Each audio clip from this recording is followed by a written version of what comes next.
G'day everyone, how are we all doing on this wonderful Monday evening? I am excellent. Thank you all so much for joining me for my birthday. Yes, it is legitimately my birthday. I know it was a running joke for some time with the live streams last year, and now it is actually my birthday, and I thought what a good way to come back to doing live streams to do it on my birthday. Now, obviously, I've got to make sure you can all hear me because there is a bit of a delay between the cameras here. I also have my air conditioner on, so I am a little worried that there might be a bit of a whine or a hiss or anything like that. And I've got a fan on my laptop to keep it cool because if you are in Melbourne, it's obviously a bit funny at the moment. So until I see we can all hear you well, thank you, Aussie Rails. All right, I will answer some questions because I see the chat has been popping off because I assume a lot of you have come from the Steam Rail announcement. They had an announcement at 7-Eleven. I wonder what it was. It does look very nice, doesn't it? For those who have seen the announcement, the release of the images, video of 7-Eleven. Looking fresh. All right, let's have a look. Thank you, Victorian Railway. Happy birthday, thank you. Can't wait to see, yep. Can't wait for the live and R7-11 repaint. What a day. Thank you very much. It is a pretty good day. Thank you, Jared. Much appreciated. Love the AI. Yeah, thank you, Andy. Grail says, what's up? Thank you, K-Class Productions. Much appreciated. Melbourne Trains Joy. Is the sticker free? Yeah.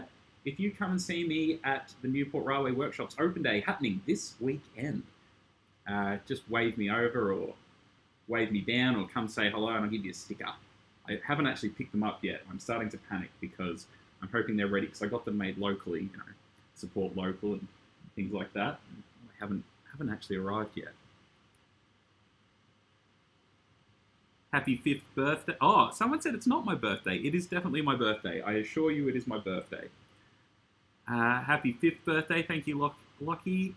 Oh, Alan, with the first question. If you could pick one model to have produced and ready to run, wait, hang on. If you could pick one model, if you could only pick one model to have produced ready to run, and then the other would never be made, would it be an Aussie MZ or the NGG16 and 009? If I have to pick which one of those two gets made and which one never gets made, I'm going to pick the one that gets made is the NGG16 in 009. That Loco needs to be done by Backman, and I highly suggest that anyone, when Backman do live streams, spam the chat about that.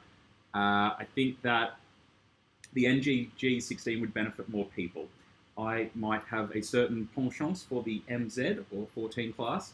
If it was never to be produced and ready to run, you can modify a Mark III MZ to look like an Australian one from Rocco.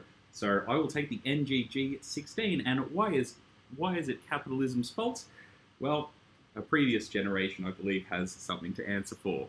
Aussie Rail says, hello all. Matt McMillan, yo yo. Sharky the Gunzel, Dibner. Yes, I've got a couple of bits for show and tell. So in case I don't even get to the kits that I've put on the table, we can talk about what's on the table even if we get there. I mean, considering how these live streams usually go. Oh, okay. This thing is starting to jump around a little bit. Happy birthday. Thank you all for the happy birthday messages. Thank you so much. Sharky says he's looking forward to getting a sticker off me at the Newport Workshops Open Days, which are happening this weekend. That's wonderful.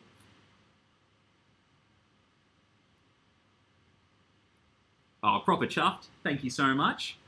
I'm really looking forward to seeing where your layout goes. I watched your video the other day saying that you had moved the layout on, and I'm pretty keen to see where you go. I know you asked what people would like to see, and I would love to see you do a Cape Gauge layout. That'd be sick. And I don't look a day over 60. Thank you so much. Thank you. It has been a great day. I have been at work all day. Unfortunately, when you're an adult and you have to do adult things, you go to work on your birthday. But it was fine. It was raining in the city today, so it was pretty quiet. It was pretty chill. Just got to hang out. So not too bad. Aussie Transport Enthusiast says, Will, where do you work? I work at Hearns Hobbies in the Melbourne CBD. I am there most weekdays. Generally, it's a pretty safe bet. I am there Wednesday, Thursday, Friday most weeks. And that is most weeks, but not every week. If you want to come in, say hello, have a quick chat, more than welcome to. R711 looks cursed without the smoke deflectors. I reckon it looks sick without the smoke deflectors. Last open day in 2024, we got to, which was also on my birthday, we went and set up Maryborough and were out there doing other things. And R761 had its smoke deflectors off, and it still had its wheels in red primer. And it looked sick. It looked like a German Loco. It was, yeah, pretty cool. And I kind of like the R-Class without the deflectors on it. I know they'll go back on when it goes back into mainline service, but yeah, it looks pretty sweet. Do I think A66 is cool? Yeah, I think A66 is cool. I like that it's still around. I like that it's been repainted into V-line. I think that's awesome. I like that there are more A's kind of going into what is now a heritage livery. Really, really sweet. And yeah, A66, nothing wrong with A66. Sounds tough as nails when it's under power and under load. Always worth riding a heritage tour when it's on it.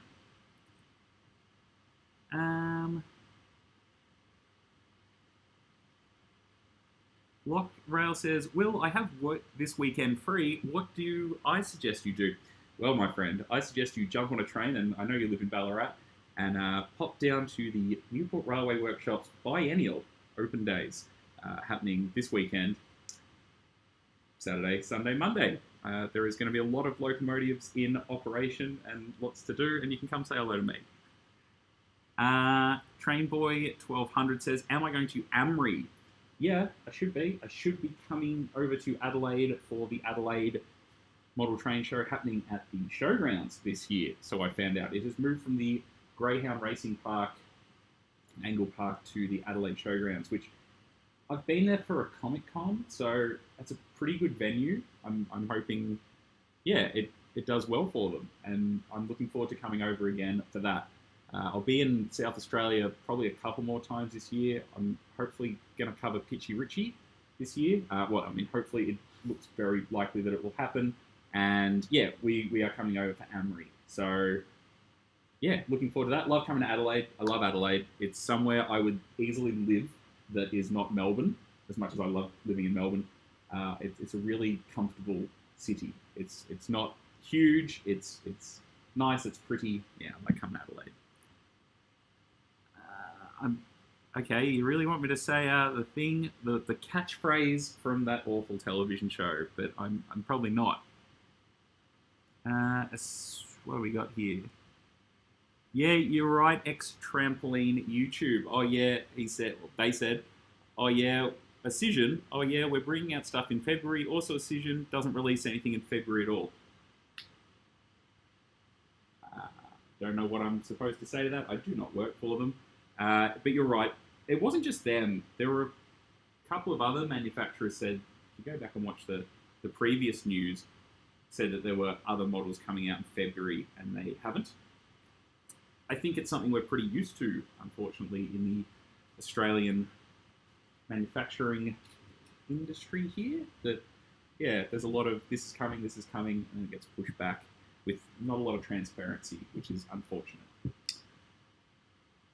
Do I like the R-Class? Love the R-Class. It's iconic.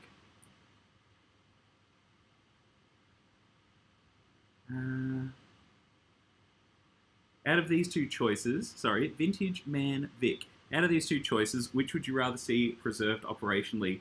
A Harris set using the greaser car and one or two converted trailers, or the V cars in a vintage train consist? Yeah, I think that's a pretty easy answer. As much as I love the greaser and can very, very well remember it running, realistically, I think the V cars would be a better thing to see come back. They look very nice. They haven't run for a bit over 20 years now, I think. Someone can correct me on that the last time they came out. Yeah, I'd like to see the V cars back. I think, obviously, this is in an ideal world where you've got lots of money, volunteers, space, time, all of that kind of thing. I think as an investment would go, and this is my opinion, I'm not saying this is correct, I think as an investment would go, wouldn't it be better to bring back the V cars over that? Like, you can't put people inside the greaser, and if we only had a couple of Harris cars, wouldn't be a viable trip, I don't think. So, yeah, if I had to pick one, V cars. Pitchy Richie is cool. I'm very much looking forward to it. I've never gone that far west, so pretty keen to get out there, spend a little time out there, see what's around. Ooh. Chat is popping off. I am so sorry if I'm not keeping up. Can't wait to see Klondike at the open days. It'll be the first time I see it where it's not portraying Thomas the Tank. Yeah, it's definitely looks cool, and it's awesome that they're able to bring it down. There'll be some track set up for it. I'm not 100% sure whether it will be moving, but it is supposed to be steamed. So, and I know how much track they've put in, so pretty cool. How lucky are we, like, that we have this here? Just as me going on a ramble for one moment, I think we do forget how good we've got it. Having Newport and all those groups down there and the amount of work they do is phenomenal. And I can only, I know I harp on about it in a lot of the videos, is get a membership at minimum. Like, I know not all of us have the time to go and volunteer. That's fair. We have lives. We've got work. We've got families, everything like that. But at absolute minimum, I think just get a membership. Just like, I know times are tough financially at the moment, but man, if you can get one membership, it goes a long way. And you know, of course, the other one is ride your trains, ride your vintage trains, because one day they may not be here, and that's worse. That's a worse prospect. Yeah. All right. B80 or B76? B80? No real reason. Do I like the A2? Yeah, nothing wrong with an A2. They're not my, like, favorite. Like, 986 is pretty sweet, but I prefer an R-Class. Do I think Eureka wants to make more... Oh, to think. And I'm sorry that I keep looking away. The computer is over here. I need it in front of me, but the amount of wires and everything in here, it's just... We'll get there eventually. Sorry. All right. X-Trampoline. To think Eureka wants to make more models is crazy. Don't think they should with what he did. Yeah. It's wild to me that they keep announcing things, but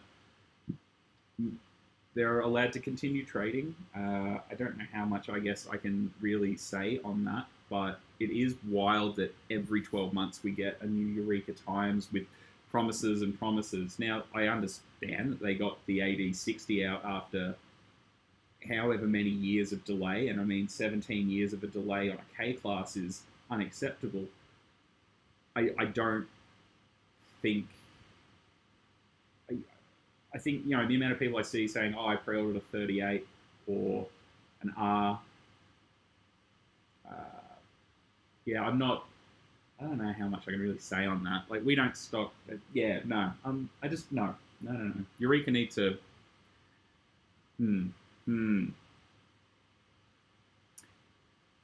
G'day, Will. Will you have a stand at the open... Oh, no. I've lost the... Oh, no. Where are we? Oh, I'm so sorry. All right. Sorry. Aussie Rails asked, will I have a stand at the open days? Wait, I have a second camera. Look, I can look here and it looks like I'm not looking away. Will I have a stand at the open days? No, I will not. I will be doing the commentary with a few other people over the weekend. So that's what we're doing. My trade stand, will only be at 2 shows this year. Oh, that was only at 2 last year. It will be at the Amra show in August, second weekend of August. Melbourne's premier model train show at the Corfield Racecourse. So you can come along to that. I will have my trade stand there. Hopefully lots of new bits and pieces. As well as that, I will be at the Goulburn exhibition happening in the last weekend of August. So my first time doing a New South Wales exhibition as a trade stand, which is kind of cool. That's a great exhibition. If you can get to it, they've done an amazing job. And yeah, they're the two. They're the two times you'll catch me at an exhibition or... Oh, wait, no. I'll have a small stand at the Narrow Gauge Convention happening... Put my calendar... in April. I'll have a small trade stand at that. Now, that's not open to the public. That is a ticketed event. It is a wonderful event. If you're into narrow gauge, into prototype modelling, definitely worth going to. All right. Hello, Will from... Would you like 707s to run the Overland to Adelaide with the standard gauge track, maybe with SRHC? I would like to see the Overland go back into public hands. Once again, is my theory on it. Tate Set's video on it is, of course, the best. And my 2 cents is I would like to see V-Line take it over and it run as a public service, not a luxury train, because it is not a luxury train. It's refurbed carriages, you get a meal, it's overpriced, it runs twice a week. That thing should be running daily. It should be opening up that corridor, getting cars off the road. It should be there for the people. It should be there for the public. I would love to see South Australia get on board with it. Because, I mean, from what I've gathered, it's Victoria that props it up. And I would like to see South Australia's regional trains return. I know that's a huge ask. But, yeah, the Overland back into public hands. V-Line operates it, whether it's a proper long-range velocity or even take an extended end set and run it through, because why not? And yeah, that's what I'd like to see done with the Overland. I would also like to see, once they retire the XPTs, I know this is like a bit left field here. When they retire the XPTs, I would like to see them on the Overland potentially. Like if they're not going to be used somewhere else, or if New South Wales was to open up other railway lines, other services, I'd also like to see an XPT as like a Midland Pullman and take over the Overland. Be grouse, night trains, like make it a sleeper again, day and a night train. Open it up, get people travelling at an affordable cost.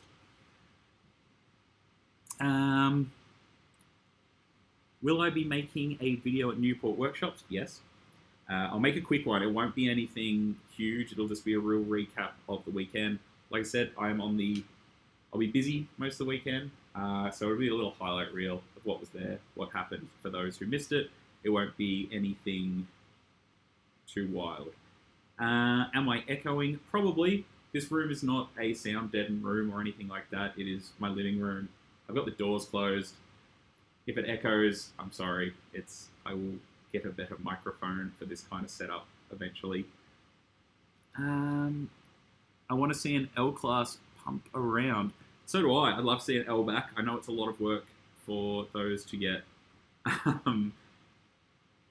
to get them running again. But yeah, I'd love to see an L back out. I put up that picture at the 2008 Open Day. That was the last time I ever saw an L-class move under its own power. Because yeah, they just had it trundling up and down the garden platform, which was really cool. Such a big locomotive making very little sound and moving. And yeah, I think as much as we make jokes mainly around Oscar being an L-class fan and the jokes around Farewell L, I do actually quite like the L-classes.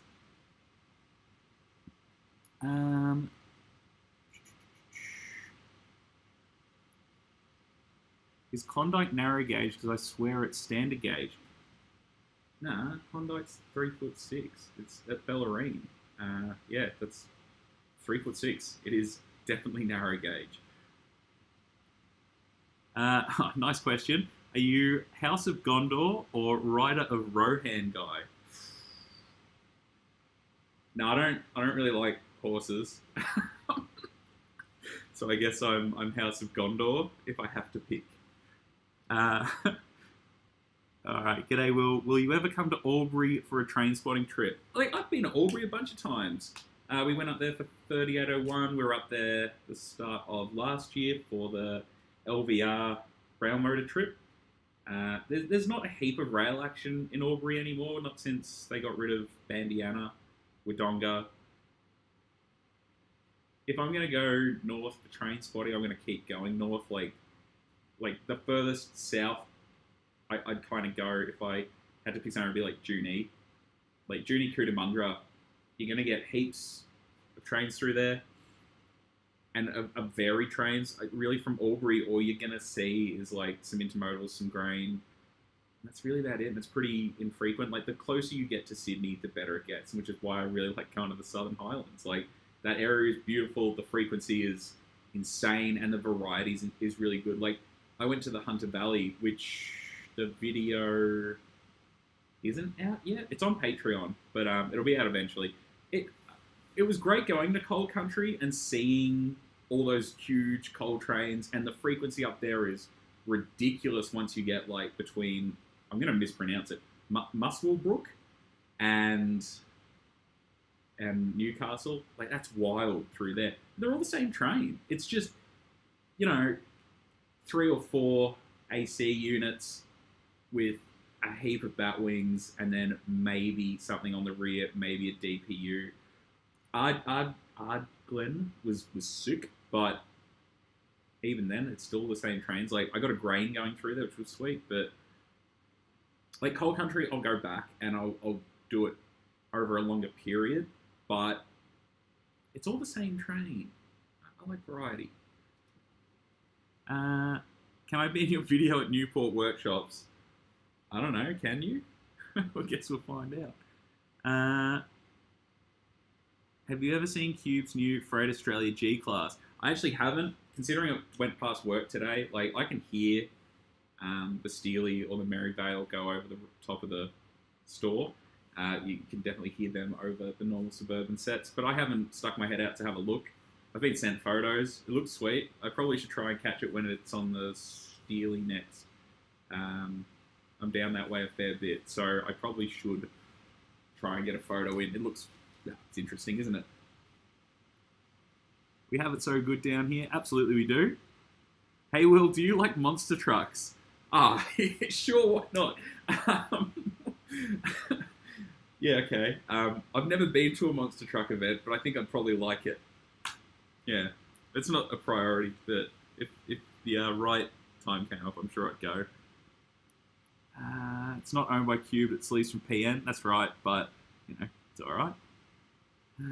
Look forward to seeing R711 and K160 and Klondike. Yeah, Jared, it's looking good. It's great to see K160 back. Like, those guys have put in so much work to get that thing back. I love a Loco in primer, so that's always going to make for some good pictures. And, yeah, we're very lucky. It's looking good. K160. Oh, thank you so much, Streamliner Steve. Thank you so much for the super chat there. That is much appreciated. You do not have to do that, but thank you, and yeah, thank you for the birthday wishes. Much appreciated. Albury question asked again. Really want me to get to Albury. We have it better than, good grief. Thank you all for jumping in the comments, but I'm trying to catch up. All right. I was hoping you would have a stand at. Nah, Matt, I'm not going to be at Sandown. Not going to be at the that one.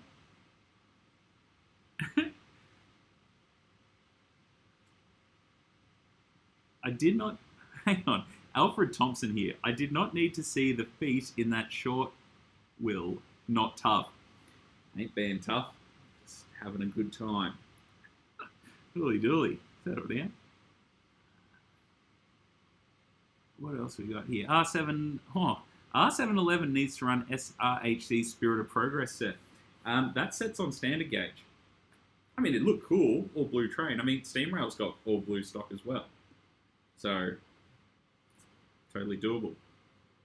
It would look good with the full blue train behind it. I don't disagree. Am I going to the UC Kayleen? Yeah. Yeah, so Beesrow has asked if I am going to Canberra. Yes, I will be going to the Canberra exhibition. I'll be there on the Saturday. And yes, on Sunday, I will be going to the Yass Railway Museum. So it's one I've wanted to do a video on. It just happens that it's going to line up. And unfortunately, I have work on the Friday, I have work on the Monday. So it's going to be me hot-footing it in the car Friday night to Canberra, which will be nice and late. And then shoot Canberra Saturday, go to Yass, shoot Yass, the junction, make a little video on Yass, and scoot back to the big smoke. That's how it is now. Totally agree with me on the Overland. Thank you. Narrow gauge in Victoria is anything under 5'3". Well, I mean, on a technicality, yes. I mean, standard gauge though is 4'8.5". Yeah, I suppose it is. Guys, please, like, I can't. I'm not putting people in my videos, like generally, like my Newport video. It's great that you're going to film. That's awesome. If usually the people who are in those videos are people who have maybe worked on stuff or are involved with the organisation. So it's thank you for asking. I love the enthusiasm, but yeah, I'm not just gonna randomly film people at the event. That would be not for me. What else about the Overland as a heritage special? Oh yeah, okay. So would I like to see the Overland as a heritage special to go across to Adelaide? Yeah, absolutely. I mean, they used to do it in the night, like pre-standard gauge conversion on the Melbourne to Adelaide line. They used to do it. Like there's videos of the R's, the K's over there. I mean, vice versa. Like you had Red Hens. Well, Red Hens did come over here. The Super Chooks, things like that. But yeah, would I like to see a standard gauge tour from Melbourne to Adelaide? Of course. Is it doable? I suppose, but I think tickets would be astronomical. I think if anyone was going to pull it off at the moment, it's probably 707 operations. I mean, they've got a standard gauge set. They've been running like sell-out tours to Mildura. So obviously there's a market there for that, like more premium tour, and having been on a couple of them, they're great. So yeah, I think whoever does it, more power to them. That'd be awesome. There's a lot of questions about Albury. No, once again, no, I'm not chucking people in the video for Newport. All hail Big W, hooly dooly. No one's ever called me that. That's a good one. All right. I missed the start. What's the kit you're trying to build this evening? All right. So on the workbench, I put down like some Dundas kits that I grabbed while I was in England. And if I get to it, like at this point, oh man, you guys are here for a chat. I love a chat. So nothing too well, but yeah, I've got some little Welsh goods vans, some tippers, and a little coal wagon. But I don't know. We'll see if we get to them. I've still got stuff on the bench as like show and tell, which I don't know if we'll get to either. But I don't know. I'm so happy that like everyone has jumped in here. Like it's wild that you guys like. I don't know. I'm so infrequent with live streams, and I love doing them. Like I love engaging with everyone and seeing what you want to talk about and what you think my thoughts are on stuff or what your thoughts are on things. It's grouse, but try to do anything on it. It's difficult. But it's all right. My thoughts on the new livery on R711. It's schmick. It looks sick. I love the silver bands on the boiler. Nice little nod to West Coast. When they were now we can talk about it. So when they were repainting it, we were out there to shoot some of the silly little videos that you've probably seen getting around on social media. And obviously we saw it at its different stages. If you stand, they pointed out to us, if you stand next to the tender, now I don't know how close you'll be able to get to it at the open days, and of course, please respect the barriers that will be there. But if you stand at the correct angle and look at the tender, you can see the W is still on the side of it from West Coast days. And as I guess some or a lot of you might know, I'm a big fan of West Coast. It's a kind of a core memory one. Like I can remember going down to then Spencer Street Station and watching the R leave on like a Sunday before we left Melbourne. And yeah, like they ran so many tours and it got around. I thought the livery was cool, and yeah, I've quite the affinity for West Coast, and yeah, so it's nice that there's some nods there to it, and yeah, it looks awesome. They've done a bang up job. All right. G'day, Scott. Your name is Scott. That's awesome. Hooly dooly. Oh, sorry, everyone. It's the old chat just keeps running. All right. G'day, CCT Mitch. How you going? G'day, Thunder Turbine. How you doing? I know you watch the Hearns lives. It's awesome. Thanks for jumping in. Do I like trains? Oh, they're all right. From Victorian Railway. Do I know what they're doing with the old Loco, the old yard pilot? No, I don't know what's happening with Y136, and even if I did, no, I don't know. I was surprised how fast K160 took a few years to come back. Like they've done a bang up job. Oh, thank you, Thunder Turbine. Love my videos. Keep it up. Looking forward to the Diamond Creek. Oh man, like. Thank you for the happy birthday wish. Thank you so much for the super chat, legend. The Diamond Creek exhibition is at Lilydale. It's still on the Easter long weekend. It's still the Saturday and Sunday, but it is a different venue. Don't turn up to Diamond Creek. You got to go to Lilydale. It's near the station, so it's easy to get to by public transport. Albury, all narrow gauge trains. Yeah, fair enough. Thank you, Metro Michael Gaming. Thank you very much for the birthday wish. All right. Railway Films official. How was my trip to the UK? Have I not made a video a lot? Did I? I don't think I've done a lot since I got back. The UK was phenomenal. Like they've got it. Like we've got it really good here. They've got it pretty sweet as well. The amount of preservation heritage railways over there is incredible. That is it's like I think my fourth trip to England or to the UK. My second one is like just purely rail fanning, and I still haven't scratched the surface. Like we were there a month.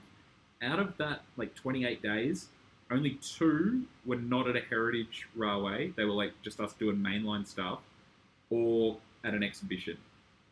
They have so much going on. I don't know how they find so many volunteers and people putting in that much time, but it's phenomenal. Like I know railway heritage over there is a lot deeper in their society than it is here, but yeah, it's incredible. If you can go over there, I highly recommend it. I know it's a long way away and it's a very expensive thing, and that's usually why I go for a long time, because it takes a long time to save up for them. And I resigned from my job to go this time. Like I took all my long service leave pay and everything to go, and it's absolutely worth it. And I know some of the videos are out and there is lots more to come, but I guess as like YouTube goes and all you wonderful people who subscribe, you mainly want to see Australian stuff, which is sweet.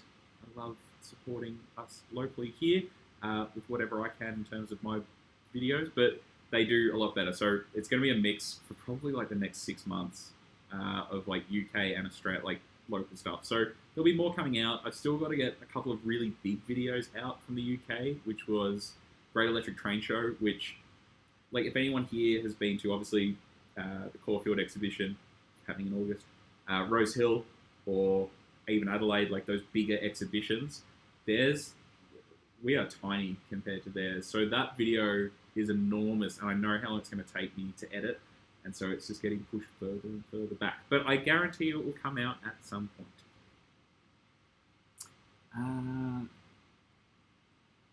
What else we got here? Still waiting for that box to hit me. That box hit me like a lot of times. I might chuck out the the raw footage at some point of just the getting cleaned up by the box and me trying not to flinch. I love the beard. Thank you.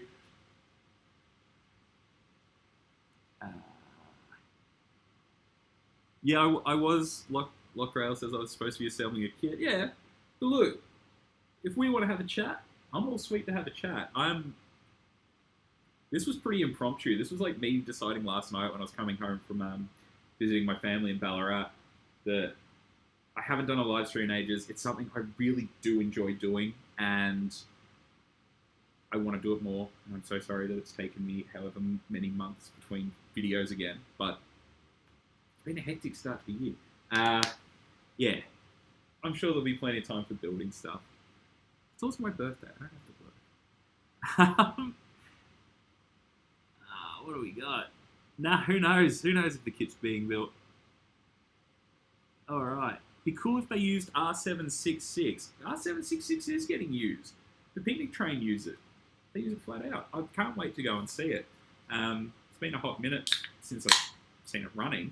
Like, I obviously saw it at Goulburn. But I want to get up, chase it around somewhere. It's going to be sweet. Thank you for the super chat, streamliners. Please do the 6-7. I might be showing my age, but I don't fully... Is it like 6-7? Is that it? I'm sure you'll let me know. Everyone should come to the... Everyone should come to the train thingo. I assume you mean the Newport Railway Workshop Open Day happening this weekend. In Bunning Straw Hats. Absolutely you should. He sounds smart.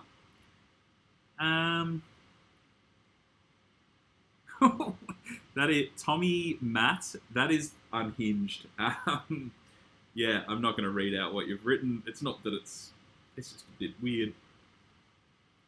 Hey Will, long time fan here. Been watching you since about 2021, I think.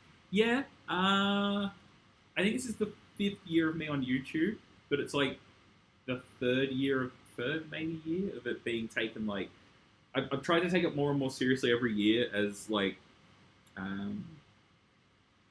I guess viewers has gone up, and me thinking, or I'm going to want for it to be more than it is, and taking it more and more seriously. So, yeah, thank you for being there from the start. There is a lot of people who have, and it's crazy that to me that like they believed in me then, and they still believe in me now, and that's unreal.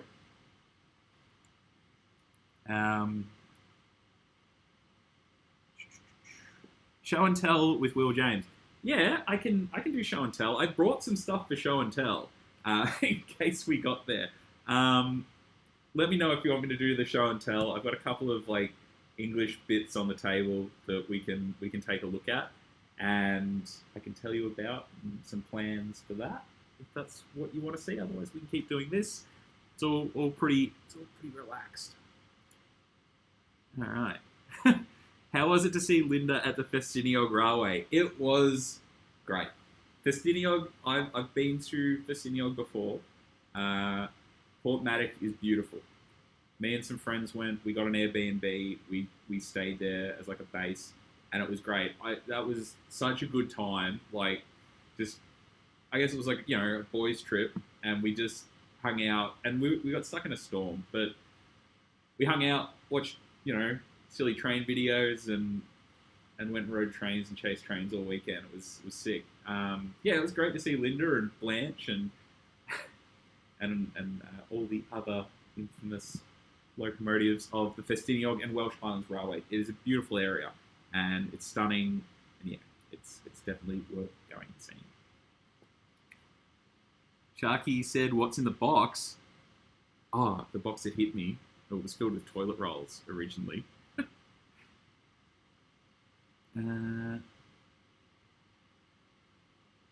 Oh, good grief. Sorry, the chat has moved again.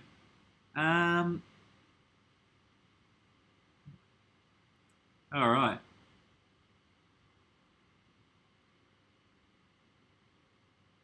Show the kits to the class, please. Oh, I think I did.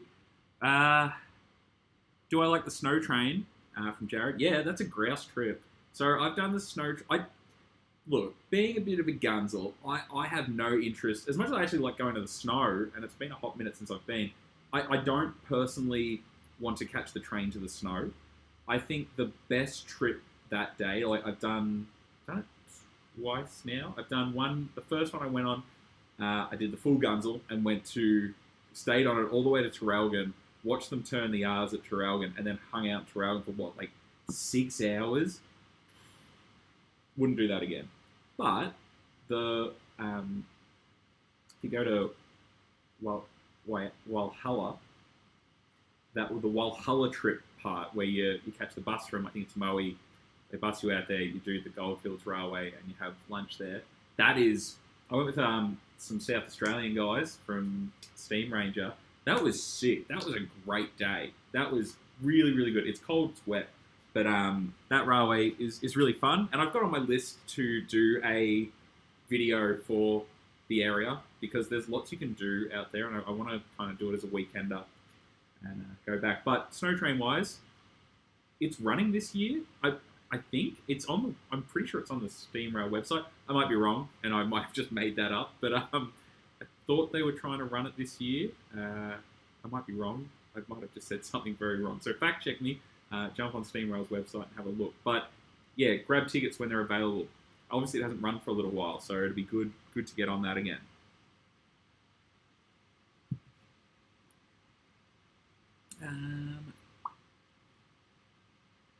For all the 12s, gotta cheer up. No, everyone. Are people upset? Is that what has happened? I don't know. All right. Yeah, changed venues this year. Oh, what's my favourite Welsh railway? Vale of Rydal has taken a pretty big chunk of my heart. Vale of Rydal, for those who don't know, was, and I'm once again, you can fact check me on this. I'm just riffing off the top of my head. I'm pretty sure it was it's definitely the last narrow gauge railway to be operated in steam, and then it went straight from BR to preservation in like the 80s. Like, it was late. And those little like saddle tank locos, incredible. Like, that trip starts at sea level and then climbs all the way up into the mountains, and it goes around the edge of the mountains, and the locos work so hard and sound so good. Yeah, that one was kind of this really surprised me trip. The museum there, they have Collection X in there, which gets rotated out, and the museum itself is spectacularly presented, and definitely worth visiting. It was probably the best railway we went to while we're over there. Like, don't get me wrong, the Cineo Welsh Highlands, incredible, but Vale of Rydal, absolutely sick. What are my thoughts on the wonders of Sodor? Yeah? Skarloey Railway. UK look great from the videos we've seen. Thank you. There are lots more coming. What's going on with your mic? It's very quiet. I have no idea, Alfred. If no one else has said it's quiet, I'm sorry. What's going on in chat? I don't know. Lots is going on. Yeah, all right. Railway Films Official has said there's an official Thomas and Friends video game called Thomas and Friends. Good grief. Wonders of Sodor, and it released on Xbox, PlayStation, PC, and Nintendo. Pretty good. I keep wanting... Part of me, it's a real tricky one, because part of me is like, I think I would really enjoy simulators. Now, back in the day, I had, like, trains, and I downloaded it and tried playing it, because part of, like, the whole streaming thing was I was going to stream games, and I haven't, because I just can't do it. My attention span's not there. Like, I need to be doing something, and playing video games, like, it just doesn't do it for me. Like, during lockdown and stuff, I could play COD, and it was okay because it's quick, but in general, like, I feel like I'm wasting, and I'm not saying this is, like, is right for anyone else, but it is for me. I feel like I'm wasting time when I'm playing games. Now, anyone can say that about any aspect of any hobby, but for me, like, I just need to be doing something, be it editing a video, making a video, modeling something, painting something, being active. Like, I've got to be doing something, and yeah, games just doesn't do it for me. Yeah, Ballarat mentioned. Ballarat usually gets a few mentions. Alan, what did you get for your birthday? I got I got to go to work.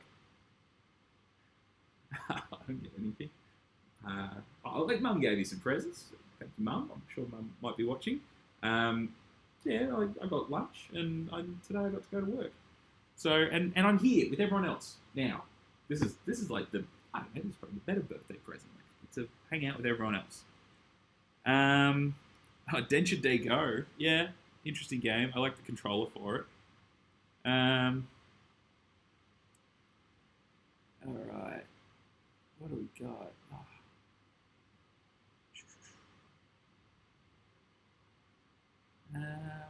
Okay, apparently no one really liked the 6-7 thing. Don't know. That's okay. Thank you, official Melbourne Green Squad. Thank you. Thank you for the birthday wishes. Much appreciated. Was there a hint that I'm the new DK? Nah. I nearly rolled that. The doodad in the that's in the Fast and the Furious knockoff video. It has 3 wheels. It's one at the front, 2 at the back, and I didn't realise and turned it a little bit sharp.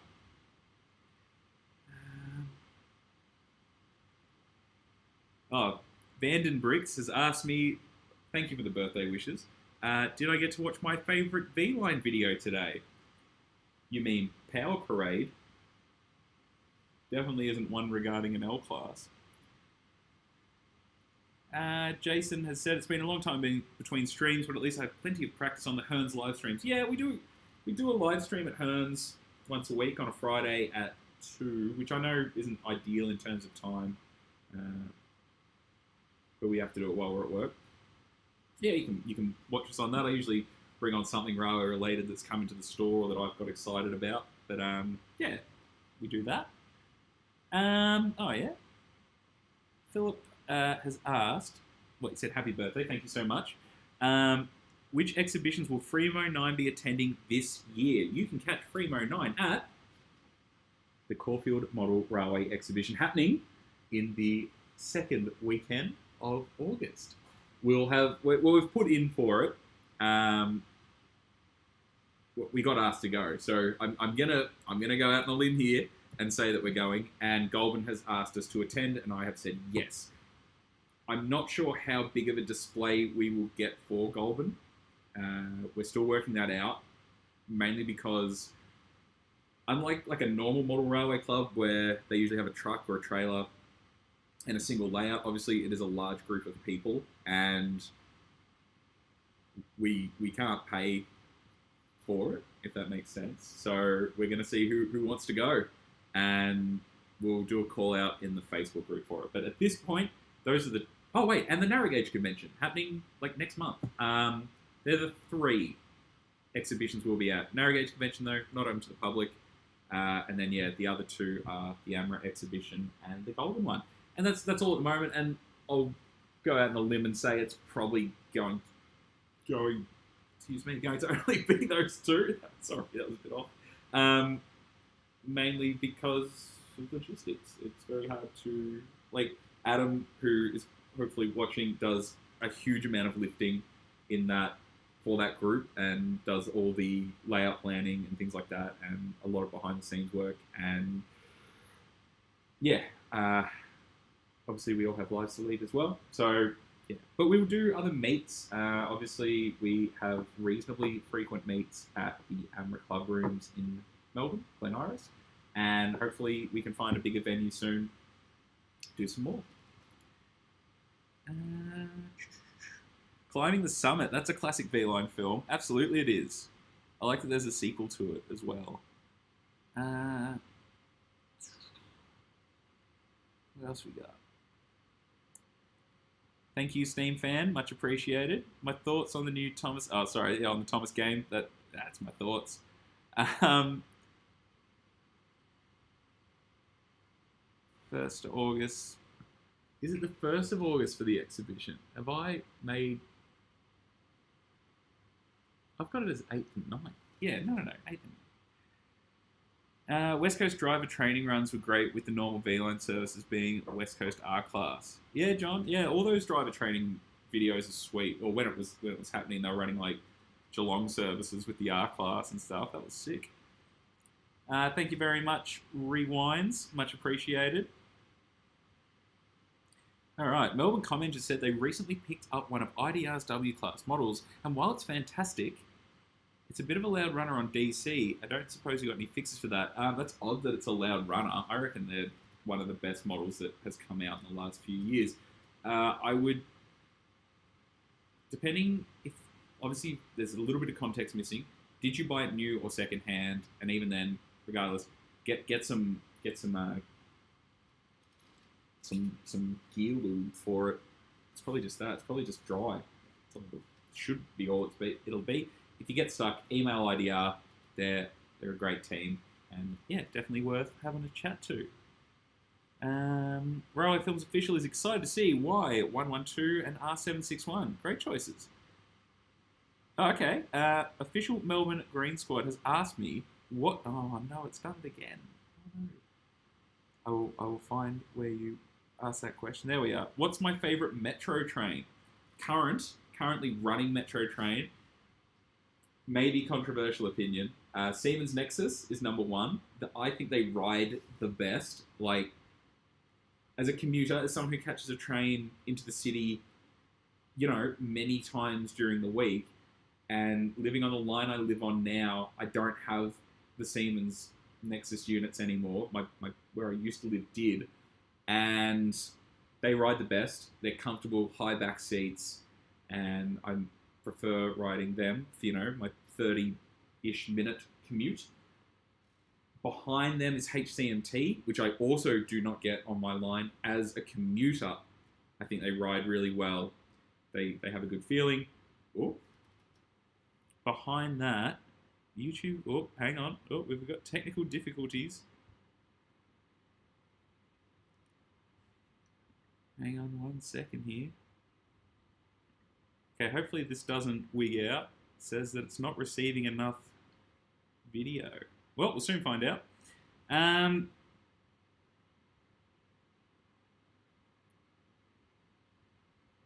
Anyway, yeah, HCMTs. After that, Comenge. I don't like the X traps. They suck. All right, where is the commentary booth going to be? This weekend at the Newport Railway Workshop Open Days, the booth is going to be up where the photo line, well, for those who came last time, it's up where the photo line is. So, 1 sec, just checking the old stream here.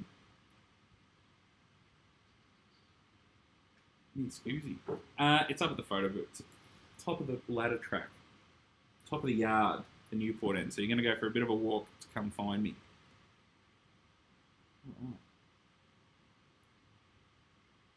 Thank you, Nathan. Much appreciated. Hey, Will, my layout is going so great. Thanks to the Melton Model Railway Club members for helping out. That's awesome to hear, Peter. Great stuff.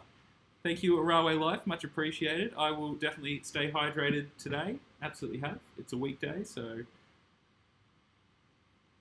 it's all sweet. Rewind. Okay, I guess I can address this. Someone here has said that they sent me a friend request on Facebook. Now, I try to keep my social life and private life private. And obviously there are things I talk about and about myself on here, which, I don't know, might be an overshare sometimes. But yeah, Facebook and things like that, I've had some really, and I'm not saying that you're going to do this, it's me just looking out for myself. I've had some incidents happen where people have got a bit too close, and yeah, I have a lot of pending friend requests, and I'm going to be honest, if I don't know you personally, I'm probably not going to accept it. If you want to communicate with me, send me a DM via my Facebook page, via Instagram, chat with me on here. It's all sweet. Or when you see me, heck, you can come into the store and have a chat. But yeah, I have my family on there. I have, people. I'm not saying I'm some huge mega celebrity, but it has happened that some people have got a bit too familiar. So that's that. Hello from NZ. Oh, thank you. Up Welland Wards, NZ. You have model train shows. You have one in Christchurch. If you can let me know about that one, I've been asking people like New Zealanders who come to the store about your model railway scene over there, and I would love to know more about it. So hit me up, send me an email.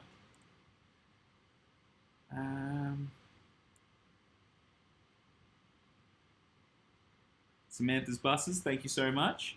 Happy birthday, we'll have a grouse day. Thank you, Cruiser40, much appreciated. Aussie Rouser said, when I go to Walhalla Railway, you should go fishing. The trout fishing there is amazing. All right. Bet. I know when I go up there, I want to go in winter. So, don't know how amazing it'll be, but hopefully, yeah, definitely take a look around. Wasn't it your birthday last stream? And before that, and before that, and the Freemo 9 live stream in the future. All right, Railway Terrace Modelling. Somebody, who shall remain nameless, started in like one of the first live streams that it was my birthday and sent a super chat, and then it kind of popped off, and then it keeps happening. However, I realised last night when I was driving home from Ballarat to see my family for my birthday, I was like, oh, I should do a live stream again, and I thought it'd be funny to do it on my birthday. Like, I'm not doing anything else tonight. It's a school night, and I'm hanging out at home. Like, I can just make a live stream happen. So, once again, I do want to do more live streams this year. I know I said that last year. Things get busy. But yeah, like, the response is always phenomenal from doing live streams. So, I want to keep doing it. Alright, Streamliner Steve said, always love your live streams. Thank you. We'll be popping in and out. Usually do, as it's raining in Ararat, so no filming trains today. Yeah, it's fair. Travelled to the... Oh, no. Come on, come back. Where are we? So sorry, someone had asked me about Vale of Rydal. So we're going to find that.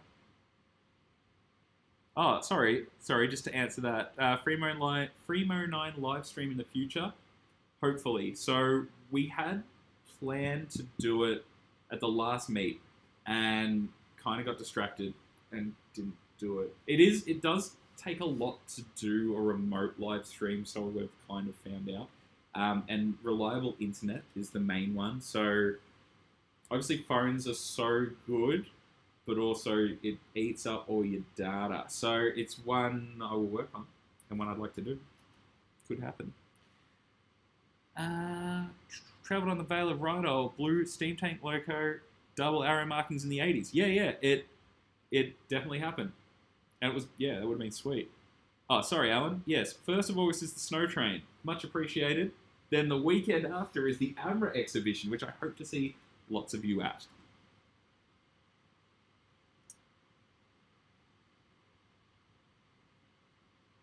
Alright, if I could change anything about the Melbourne passenger railway network, either routes, frequency, or rolling stock, what would you do, suburban or regional? Huge question. I don't know enough about suburban infrastructure on what to change. If there were lines I would like to see reopened, I guess inner circle would be one. Outer circle should never have been taken away. I would like to see suburban rail loop and the airport rail line funded better. And now, once again, I do not know the ins and outs of this, but I would like to see them better supported to move faster, because both of those things need to happen, and I feel like the scope has been so slow for both of them. As for regional, I would like to see more regional trains. I would like to see something like an Ararat to Portland to Mount Gambier shuttle. I would like to see, like I said before, V-line operating, say, the Overland. I'd like to see even the Mildura line open back up. Obviously, that would need to be reassessed for higher speed running, but I think even like Maryborough to Castlemaine reopened, like all these links that really should be reopened to get cars and trucks off the road and free up for people to be able to work and go to school and things like that in other places, and kind of make the railways what they used to be, like a public service, and they were shut because they didn't make money. Well, public services aren't made to make money. They're made to serve the public. And that's, yeah, that's that. Anyway, so yeah, I just more railways reopening. Get more things onto trains. Orbost line. I'd love to see the Mansfield line reopen. Like, imagine that, being able to catch a train up to the snowfields. It's a beautiful area. So many nice rides. And of course, that's very wishful thinking. All right. Happy birthday. Thank you, Australian N-Scale. Much appreciated. Ironically, I'm the lead 009 railway modeler at my club after reviving a decade-long dead Marigate section of my local model railway club. Awesome. That's great news. Love that. I mean, 009 is only getting bigger. Like, as the scale goes, it's a very handy one. Like, you can fit a lot more into a small space. Thank you, Chris. Much appreciated. Thank you, Tommy Matt. Much appreciated for the birthday wishes. Yeah, good answer. K-Class Production said, my favourite metro train is B80. Yeah, alright, I'll pay that. Thunder Turbine said, they love the Siemens. Siemens and Com engines #1. Diamond Creek show will be in Lilydale. When did that happen? Ages ago. Like, when they announced it, which was in the news a little while ago. But yeah, they were going to a new venue. Awesome. Alright, we're okay with the stream now. Sweet. We're fine in YouTube land. Send more video. Okay. Time for an updated Power Parade. Yeah, I agree. What? I mean, V-Line don't make videos anymore, but yeah, that's not a bad idea. An updated Power Parade, you say?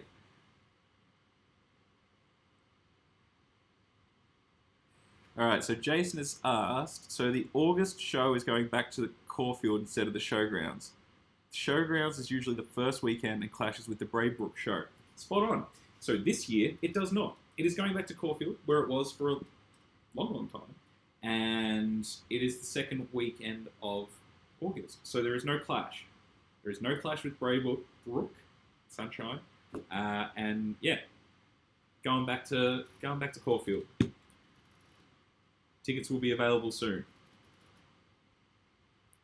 What photo lineup things are happening this year? Find out this Saturday when you get given the exhibition guide, because I actually don't... Well, I know enough. I can't tell you yet. You'll have to find out when you get to the open weekend.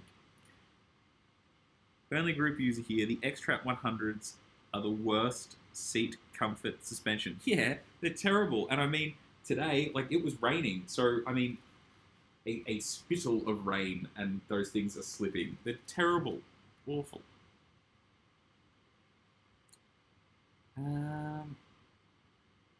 Remember when the pipe burst next to Hearns? Yeah, that was pretty funny. It's always something happening in the city. Alright. The existing Power Parade includes V56, but no Derms, Tates, Hitachis, Harrises, or Walkers. I wonder why. What year did Power Parade come out? Because V56 would have been... So V56 was the carriage wash Loco, right? Like, that was the one that they used to push through the carriage wash. So it was still being used. Somebody look this up. Power Parade, I'm pretty sure, came out after... No, because the Hitachis were still running. I don't know. I don't have an answer why they're not in there. I was going to say, like, it would make sense why potentially the Derms, Tates, Harris, Walkers weren't in there. But not the Hitachi. Yeah, I don't know. Good question. Ooh. There we go. Oh, ooly dooly. Thanks for everyone jumping in the chat. This is, once again, it's wild that you guys do all this. And yeah, it's great. It's great to have you all here. Alright. X-Traps are rough. Yes, they are. Thoughts on Eureka models? Not much.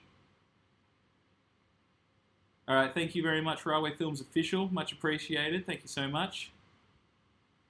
Tommy Matt, still with the wild request. Not going to happen, champ.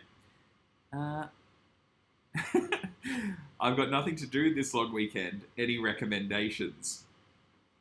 Perhaps you would enjoy coming to the Newport Railway Workshop's open weekend.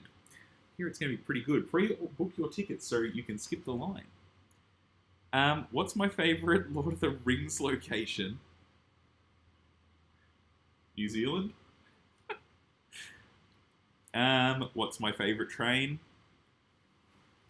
Locomotive or train? Get back to me. Oh, okay. A push to open Paisley Station was in my feed recently. Yeah, I think I saw that too. Yeah, sure, why not? Like, that area, I guess, is pretty prominent. It's next to a shopping centre. Like, it's just down from the Bunnings, and then there's, like, a lot of shops. I suppose it would, I guess, why not, like, reopen it? Like, there must be a reason why it closed in the first place, if anyone knows. Like, yeah, you'd reckon they'd reopen it. Am I still copying it? Here we go. Wow, waiting for this one. Am I still copying it for the War Hope audio and the Timbertown video? Yeah. So obviously everyone can see comments, and I find it like obviously a little bit annoying when I wake up in the morning and check my comments on videos, and it's like all the same comment. I'm like, couldn't you have just like read all the other comments that said I mispronounced it? I owned it. Like, I mispronounced it. Sorry. Who would have thought war was spelt like that? Anyway, it's the emails. The barrage of emails that I get. They're like, and some of them are pretty rough. And I think they're the ones that somehow get to me more. Look, at the end of the day, the poll I put up was like 95 or 96% said to keep the video. It's going to stay. I'll just have to deal with the comments and the emails. And like, it's not the first time I've got a name that I haven't seen before wrong. And I don't know, like, there's people that's like, do better, try harder. And I can only keep trying and doing better and try harder. But yeah, no, I still cop it. I mean, it's only been out a couple of weeks. And although it is like one of the highest videos view-wise I've ever had, which is grouse. But yeah, nah, cops it. Oh well. Carlsruhe to Dalesford. Yeah, how good would that be? Dalesford had a mainline connection. Portland could be used for NSETs if they got converted. Well, I mean, some of them were converted. It's not like... Same with Mildura. Yeah, I agree. And that's what I'm saying. Like, I think with all these extra stock, even, like, trains like, kind of like Ararat to Horsham or Dimboola, like, even to Bordertown, like, keep it on this side, Serviceton. Sorry. Like, surely that could happen. And then you have got this commuter service that opens up the Wimmera. That means, people in Dimboola who might not have access to a car or easy transport, they've gotten old and they need to get to the city, things like that. They don't have to catch a bus. Buses are yuck. And yeah, I think it would be great to see these locomotives and rolling stock, which I know they've given most of them away, which is cool. But yeah, be good to, like, I mean, some of those velocity units are going to turn 20 this year, and surely they're going to start getting on the back burner and a few other things. Yeah, it'd be good to see them some utilised elsewhere.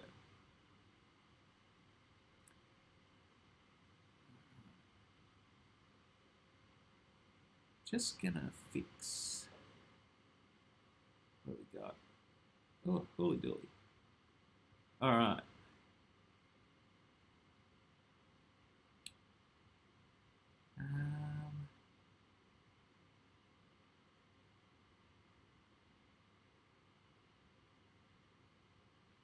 Standard gauge and sets to go from Albury services. Yeah, I mean, it'd be good if they came back. They're a much more comfortable ride. What's my favourite rail motor? Any era?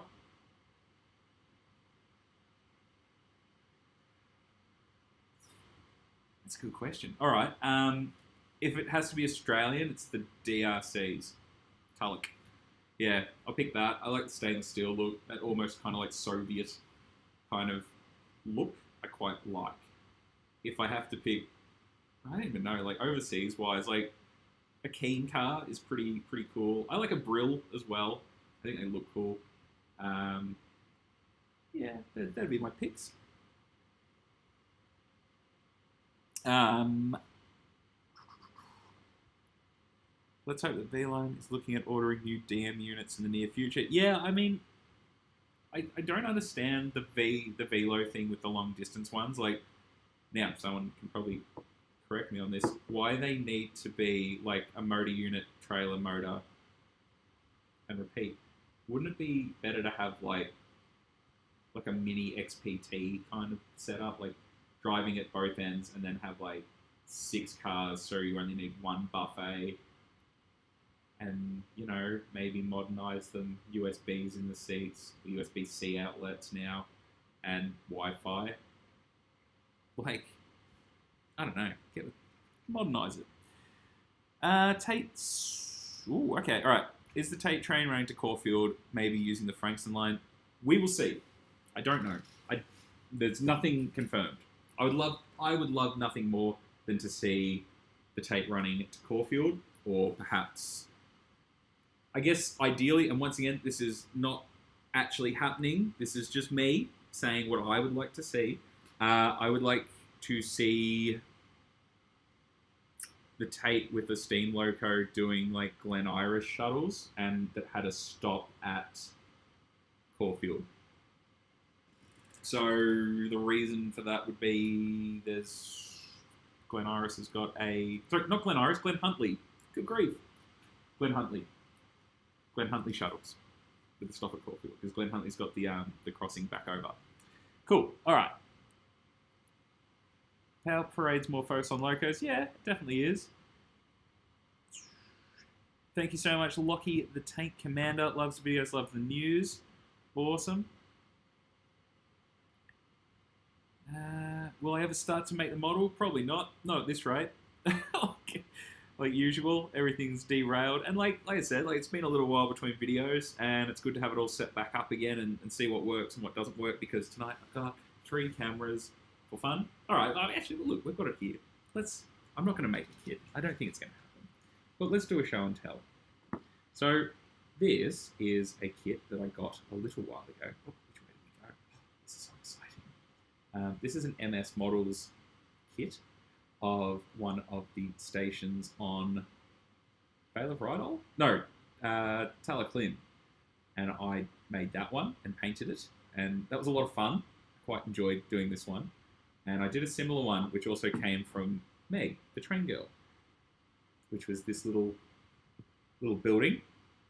It was fun picking the colours out. Now, the reason I brought these out is because I ordered some more from MS Models recently, and I have full intention on painting them on stream. And if that's something you'd like to see, let me know, because I really enjoy doing the slate.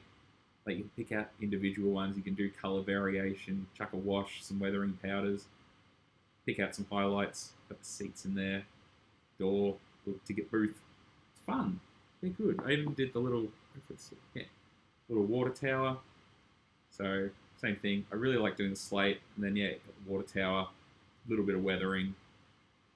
Kind of, I want my, little narrow gauge railway kind of set in preservation era, so I can pretty much run whatever I want and not be too hung up on accuracy or anything like that. So, that was my show and tell for them. Now I got to use camera 3 or whatever it is. But, I guess, like I said earlier, I really want to do, one live stream a month. And I know that I get very easily distracted by talking to all of you, and I really appreciate all the comments and questions and discussion that we have. But I also want to build some things. And anyway, I want to get back into it. It'll happen.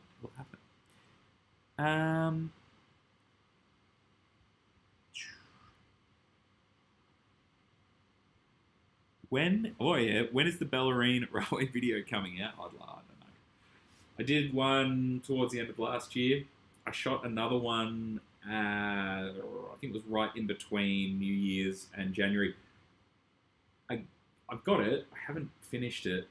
Video editing takes a long time. I don't know how many of you have worked in like video production. I know my stuff isn't like the world's most flash videos, but it does take a lot of time. And I'm not trying to make excuses, but I do have a life that I would like to lead, and I miss making models and things like that. I think that's like the hardest one, that it kind of, the time that it gets taken up for is life stuff. And yeah, like, it'll come out. Everything will come out. It'll all get there. All right. Closed in the 80s because most of the Suburban trains went via Altona. They found it easier to close. Yeah, okay. That's fair enough.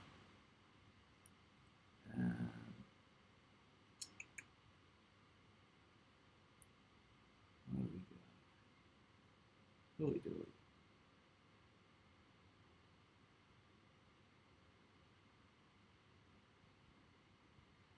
Thank you very much, Michael Hall. Much appreciated. Thank you, Zach. Thank you for the birthday wishes. Yes, Matt, it isn't the most... Warhope isn't the most ridiculous name, especially compared to the one that if I say out loud on this, I'll probably get taken down. No, it's just... Once again, like, W-A-U-C spells war. I don't know. I thought it was Warchip. And then subsequently, some South Australians have snuck into the chat and told me that there is a Warchip spelt and pronounced that way in South Australia. Now, someone confirm that for me, but I don't know. It's all right. Yes, the video is staying. Definitely is. What's my favourite... Far out, okay. What's my favourite modern Melbourne tram? Personally love the B2Zs, Seaman, yeah. Yeah, Z. Like a Z. It's closer. It's like, yeah, or a B. Yeah, I don't know. Trams, I like trams, but I'm not like super... yeah. I'll go with a Z.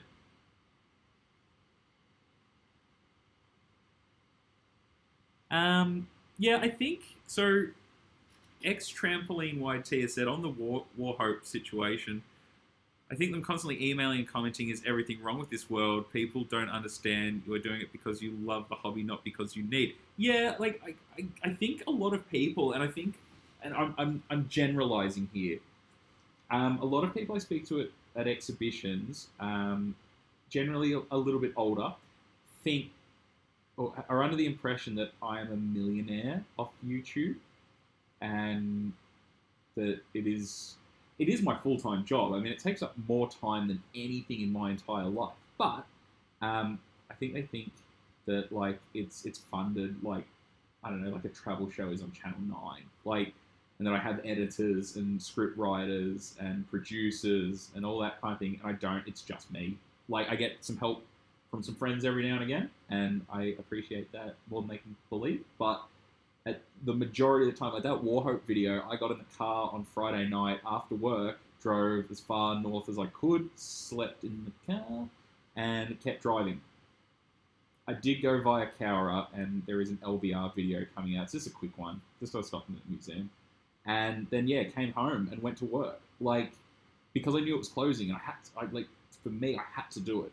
Like, after South Gippy closed, after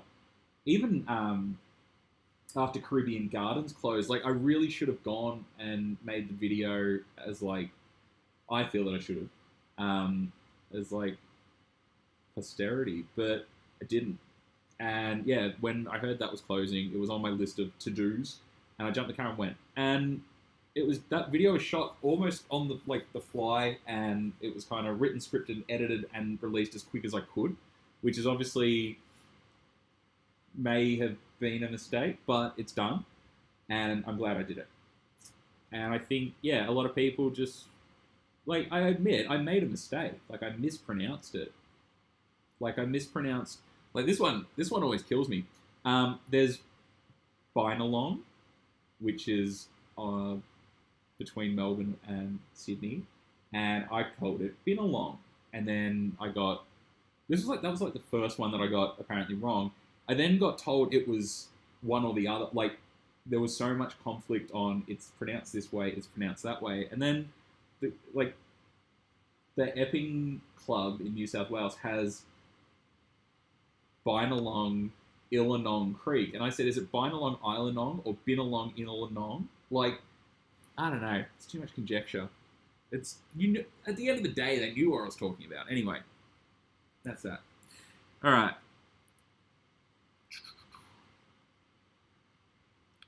What's my favorite class 37? My favorite one is, what is it in Bashes? They call it after the magazine. It's called like Railway Magazine or something. That's my favorite one because it upsets everyone. The Rowan car. Yeah, definitely interesting. Okay, Matt has asked, should the State Rail Authority candy liveries be brought back to more locos and coaches? Yes. Yes, it should. I hope and can't wait to see it back on more things. 3801 Train has asked, is today your birthday? Yes, it actually is my birthday. My birthday is the 2nd of March, as much as the joke was made last year that every live stream was my birthday.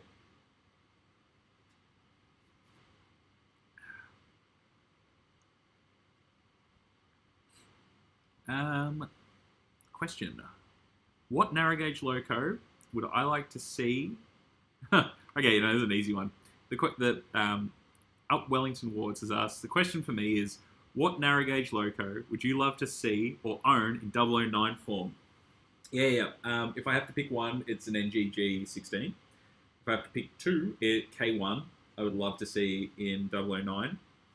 Yeah, it'd be between those two. The NGG is my preference. I just want an NGG or like 3. Melbourne Comment says they're looking forward to the IDR F class release, and they look to be some fantastic models. If anything like the W's or the Derms, were in for a treat. I wholeheartedly agree. I'm very keen for an F class myself. I haven't decided which one I want. I was thinking 317, because it used to run. Well, it's 707s now. But in the late 90s, early 2000s, there's photos of it running with like West Coast cars doing suburban tours. And I think that would be fun to have.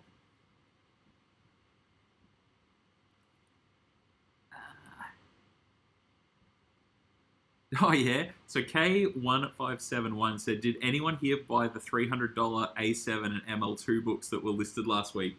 I have that ML2 book, and I can't believe that person was asking for those prices. It's in my other bookshelf. Yeah, ludicrous money. But that's the thing with railway books. Like, if you see them, get them. Like, especially when they're new. Like, it sucks. Like, they're like $100 for some books, but you will never get them again. And if you do, you are generally paying like exorbitant amounts of money because they're only ever printed once. Okay, class structures. The kits look good. Oh yeah. Oh, sorry, the ones that I built. Yeah, thank you. Much appreciated. Plenty of heritage. Yeah, plenty of heritage. Plenty of weekend Newport. What? Plenty on this weekend at Newport. Yes, Clunes has a truck show. Melbourne Steam Traction Engine Club at Scoresby. Yes, Kite and Train Show. Ballarat Begonia Festival. There's a lot, isn't it? I really want to go to Scoresby, and I should have gone last year when it was the off year for Newport, but I didn't, and I will go next year, hopefully. Thank you very much, Tanker. Thank you for the birthday wishes. Plenty on... What else we got? Still going on about Power Parade. Good grief.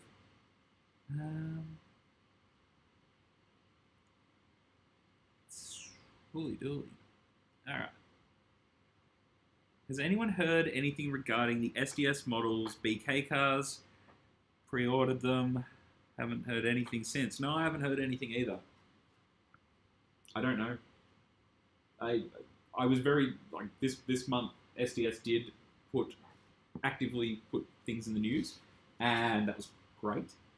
but there was no mention on T's Y's, West Australian F's, Tassie Y's, the BK cars either. So, yeah, unfortunately, hopefully we do get to see them. Yeah. I'm sure I could do these wagon kits, but I just get this sneaking feeling that it's just not going to happen because the chat is going nuts.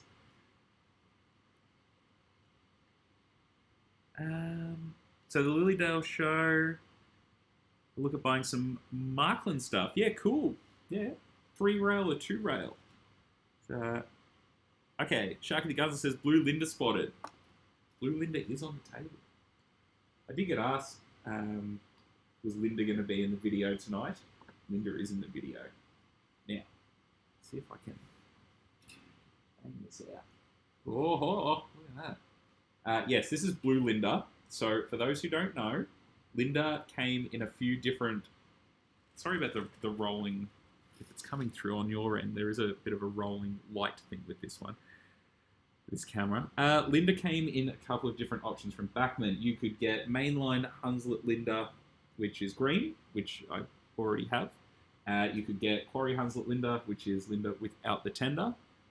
Or you could get this one from the Bachmann Collectors Club, which is Blue Linda, or Belinda. And this represents Linda when she was oil, not coal. So, and in blue, which someone, I'm probably going to get this wrong, was in the 90s, 80s and 90s, I think, she was blue.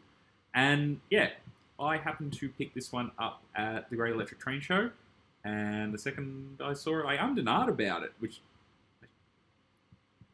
came as a bit of a surprise. But yeah, I got it. So I have Blue Linda. This one has been DCC sound fitted and keeper light fitted by Jared at Buckenbull. So he does some awesome work. He also is a big supporter of the news and the channel. And in turn, I get all my 009 stuff fitted. I get him to do all the fitting because he does N scale, and I'm not going to try and get any of that stuff into something this small. But yeah, he does all that, and yeah, that's my Blue Linda. So that's Blue Linda.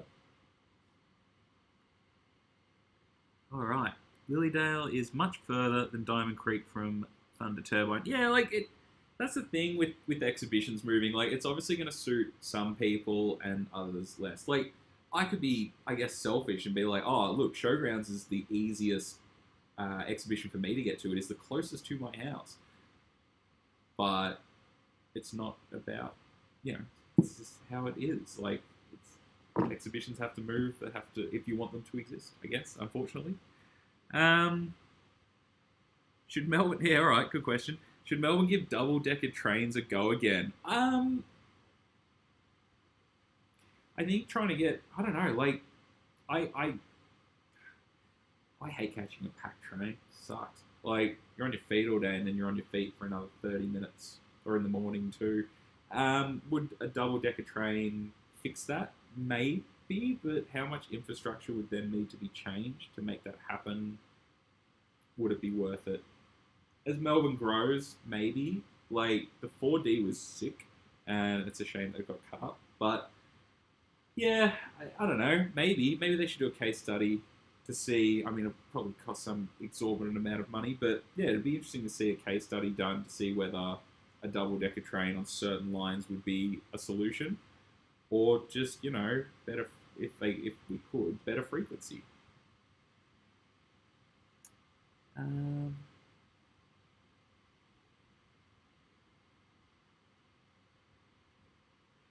Thank you, Cruiser40. Said did a good job on painting those buildings. Yeah, I'm pretty keen to. Yeah, I've got a few of the model. No, not Model U. The. Oh no! Now I forgot who made them. This one. I've got more of these coming from England because they're a beautiful kit. They're so well printed, super sharp, and they're fun to paint. So yeah, I've got them coming. I cannot remember who made them all of a sudden because I'm looking at something else on my workbench which has got a Model U figure in it. Which will this focus? No.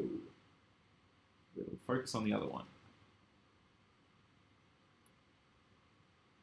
So that's a Model U figure. Have a little sit. It's got some. Unfortunately, the light's not quite getting in there, but there's like drums and stuff in there. So yeah, Model U do really, really nice 3D printed figures. If you're after English figures, Andean do really good Australian figures. But yeah, Model U do them. All right.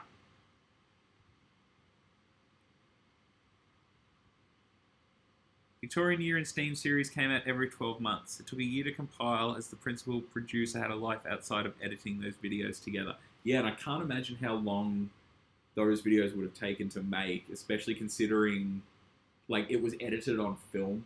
Like the original, like I've got a few of them. That obviously they're all shot on like Betamax and tape. And to edit tape, oh, I can't imagine what that was like. I can, but bad enough on like digital, but yeah, that would have been such a slog. Those videos are so good, like yeah, as reminders of the past. Fantastic.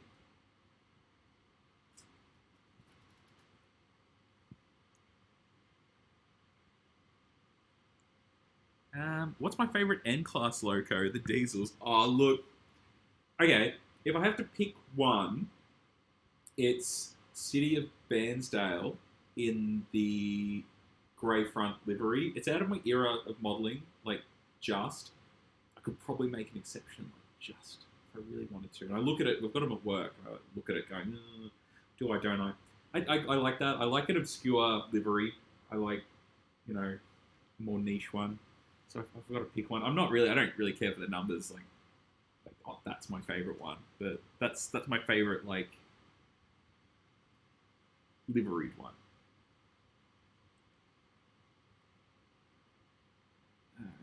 What do I think of Train Track at Victoria nowadays? I think it's an absolute mess. Like, that group, when I was first in it,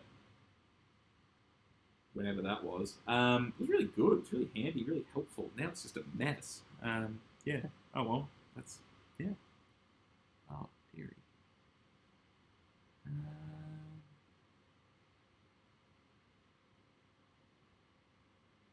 What do we got?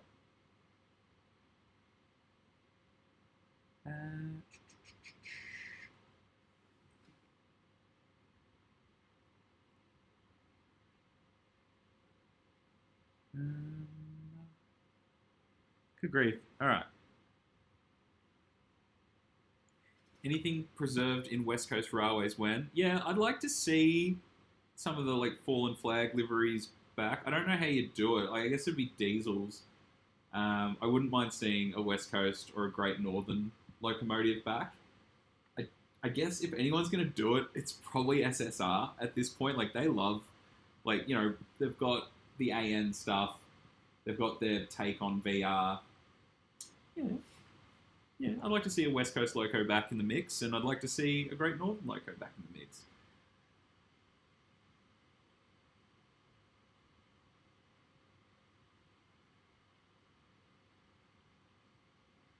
All right. Can't wait for Trainorama S's. I need one right now. Yeah, I mean, they've been pushed back. I know they've had a few issues, but yeah, I think, yeah, hopefully I'd like to see some painted samples.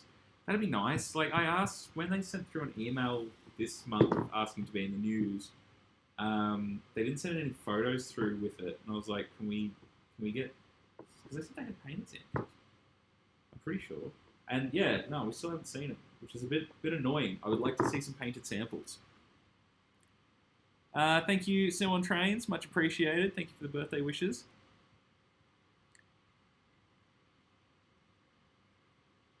Matt has a 50-year-old book by Patsy Adam Smith called Romance of the Australian Railways. Found a 106-year-old photo of a local to my bridge. I think I've got it here too.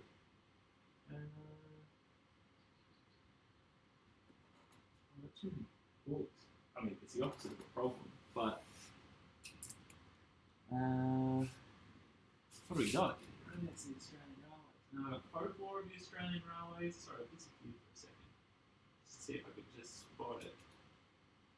I can't. Hear the train. Oh, romance of. Oh no, I've got romance of trams. Good grief. All right, I won't try and find that book. All right. Rank V-Line VR Diesel Loco liveries. Right, number 1, Bicentennial. Number 2, for V-Line. Yeah, orange and grey. 3 is VLP. 4 is Teacup. Like, VR is number 1. I mean, VR livery was the best. There we go. A Railway Life has said, sales opportunity t-shirt says, how the F do you say Warchip or Warhope? Now I've done it again. Yeah, I thought about one just having World War 3 written on it, but now that joke has not landed, so that's not happening. Ooh. G'day, Matt. Thank you. Live, laugh, Linda. Absolutely.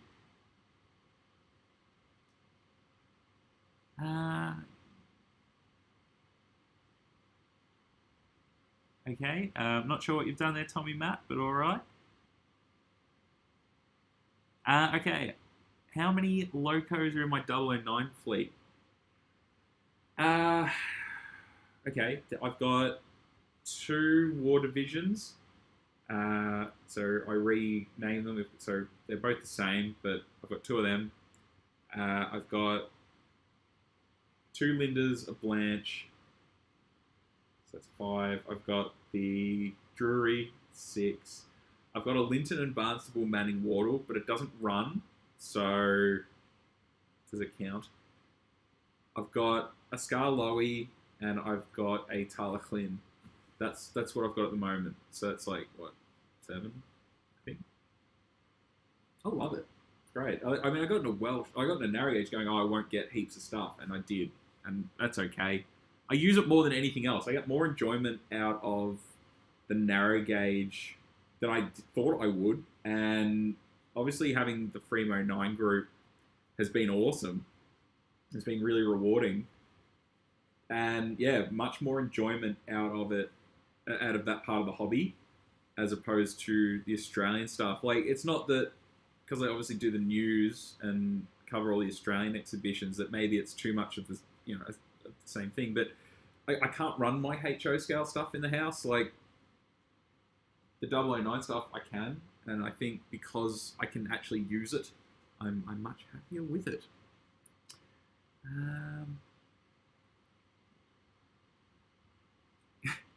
Yeah, lots of people keen to see Linda. I'm so sorry that I'm only catching up to, like, that's how far behind I am on the comments, and I'm trying to get to everyone, and there is obviously a lot.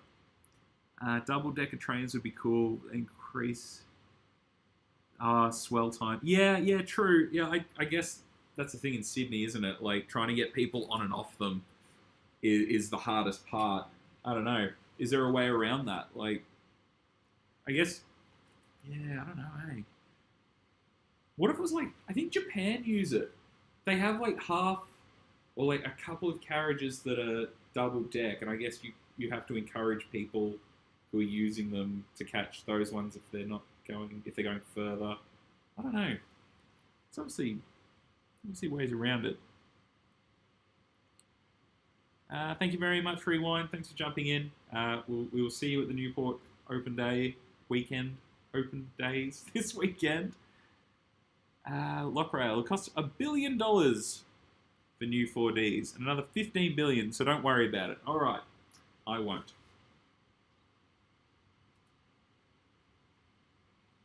No good. Newport should be really awesome. Yes, it will. It's an unmissable event. Far out.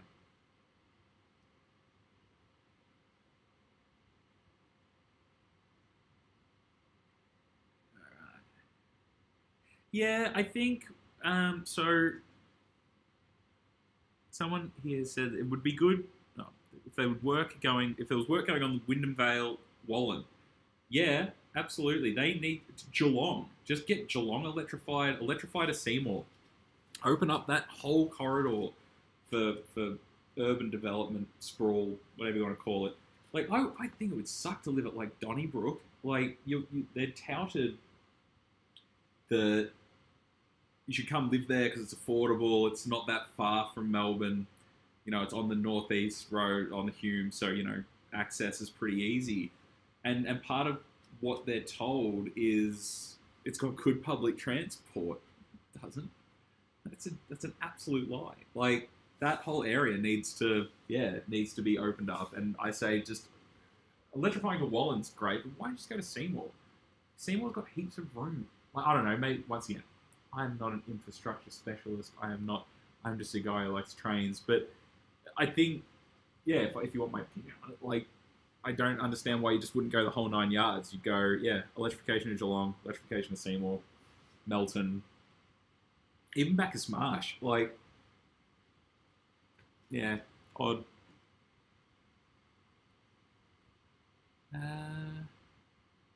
Jeff Kennett jump scare. Good God. All right, Sydney works at some stations. Yeah, I don't know. Sydney trains always feel slow when I'm there.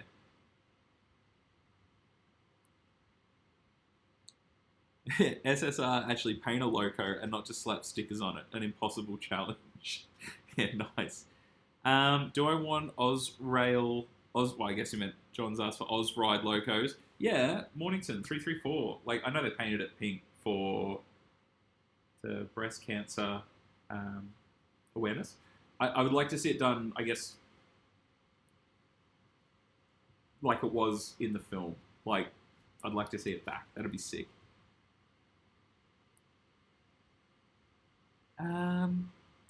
What's my opinion on how inconsistent our railway signage is? As a Gunzel, I do like the variation, but it's annoying for tourists having several types of signs, fonts, and icons. Yeah, it could definitely be simplified. Like, yeah, a lot of it is over the top. I don't know enough about it. I guess it's kind of the luxury of living here. You just kind of know where to go. Yeah, it could definitely be simplified, though. Thank you very much, Crunch Railways. Much appreciated. Locke has said, V-Line Blood and Bone, best livery. Yeah, I agree. VLP was sick. Yeah, like, that's my era. Like, growing up, that was what it mainly was. So, it was obviously still orange and grey, but that was the main one. Okay. Have I considered jumping on the UK model YouTuber bandwagon, doing a Will James Railways custom printed wagon? No. I think if I was to do it, or do something, I'd do a decal sheet maybe, and like a video explaining how to apply it to, say, a U-van, or a grain hopper, or something like that. But nah, custom rolling stock, like, I mean, to do it on my own would be wild. Like, I know how much tooling costs, and no. No. But I don't know. I think I kind of spoke to some people not that long ago about custom decals, and I think that'd be kind of cool. But yeah, never say never.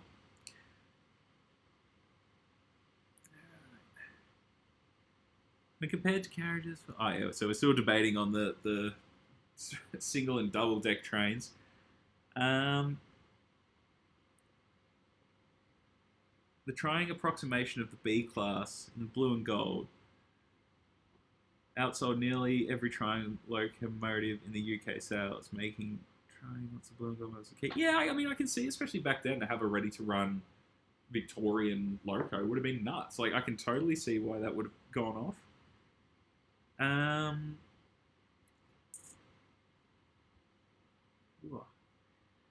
All right, I'm actually almost caught up. Oh, or am I?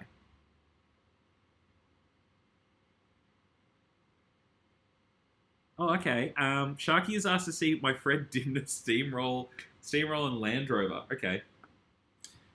Oh, bye-bye, Linda. So, these I picked up the other day. So, Fred Dibner. What a man. Fred Dibner was a steeplejack. I think that's the correct name. Come on, focus up. Let's focus on this. Oh, come on. There we go. So, Oh, look, if you want to watch it after this or whenever, there is a video on YouTube. Just type in Fred Dibner. That's spelt Dibnah. And it is a romp. That man was one of a kind. And yeah, he is like him tearing down these chimneys one at a time. And yeah, it's unreal. And he also then went on to host some TV shows and stuff. And he had his own steamroller. And I picked this up the other day as well as his little Land Rover, which I thought was pretty neat. And yeah, chuck that on in the mix. Like, I do have quite a lot of traction engines and steamrollers, which go with like the 009 layout. I keep meaning to do something with them, but yeah, I've got those, and I'm very happy with them. I love it. I've got to get a little Fred Dibner print. Hopefully, like maybe I don't know, Bugs Kelly, if he's watching, does them, and I would happily buy that because he's done like a lot of others, or if maybe Model U did. That'd be fun. Maybe a successor to the L-Class could run at Seymour Geelong back Smash services, much cooler than a standard EMU. Yeah, I don't disagree, but like, locomotive haul trains are a thing of the past in Victoria. Like, we've got the Swan Hill line, and that's it. And that will be it. I think, you know, the end of that era is coming very, very soon. Thank you very much, Sim. Much appreciated. Just do custom 20-foot containers in HO. Yeah, could definitely do it. I think if there was enough of a call for custom containers, like, it sounds so vain. Like, do you really want a container that says Will James Railways on the side? Like, I don't know. I don't know. Like, obviously, if there was enough people keen, I would do it. No one's asked for it, so yeah. If there's enough people keen, I will consider making it. Because I can definitely do that.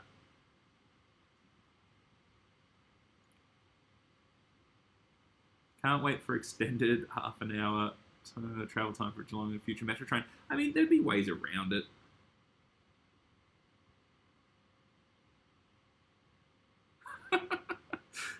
Thanks for that, Lockrow. I'm not going to read that out loud. I wonder if an L-Class will ever run again. I think one of Steam Rails is still operational, but can't run because it's too much power use or something. I'm not going to speak on behalf of Steam Rail about it. Definitely, if you're down there on the weekend, you can ask the guys at Electrail about it. I would love to see one running too. I know there is a lot of... Yeah, I know. I'm not going to say something that may be wrong. So, I would love to see one running too. I have seen one running, but I would love to see one running again. Yes, and that's the thing. What if the line was extended to Seymour or Geelong, and you could have heritage trips with an L-Class? That'd be sick. Thanks, Railway Terrorist Modelling. Have I considered making a podcast? No. So here's why. I think, and this is, once again, it's my opinion, and there's nothing against the guys who do model railway podcasts. If I was to do it, it would be no different to this. It would be, and it's something I'd like to do, and we were going to do it last year, and life gets in the way. We obviously did the live stream with me, Oscar, and Kieran, and I would like to do that if I was to do a podcast, but it would have to be visual. Because if I say to you, like, oh, I have Fred Dibner's car, you don't know what I'm talking about unless I kind of show you. So I think I listen to a lot of podcasts. I listen to a lot of comedy, true crime, historical ones, things like that. And I really enjoy them. And usually when someone says, oh, you know, this took place in France in the 30s, you can visualize France in the 30s. But when someone says, yeah, something really specific about a certain railway prototype or modelling or era or anything like that, I think it is visual representation. So if I was to do a podcast, it would honestly just be closer to a live stream with guests. That would be what I would do. So yeah, I've been asked to do it by some other YouTubers to do a podcast, and it was kind of one of those ones where it was still just going to be on me to do it. And I'm really bad at saying yes to everything, and I don't have enough time as it is. So yeah, I'm not. If someone wants to do a railway podcast and you want me to be involved, I'm happy to help, but I can't lead it. There we go. If that answers that.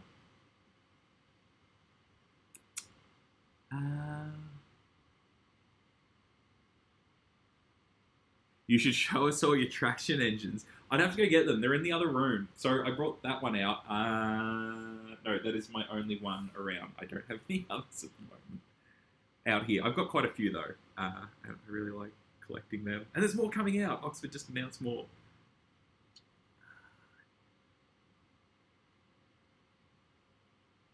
Oh, that was an interesting comment. And now it's disappeared. There. Oh, no. Oh. All right. I can remember a group, sorry, K1571 said, I can remember a group of Railpage members, yes, that long ago, yes, I was on Railpage too, tried to preserve the 4D set. I wonder what their plan was. Because it would have been good. I think it's such an oversight. I don't know what happened and why it got cut up. Like, you'd think it could have gone somewhere. I don't know.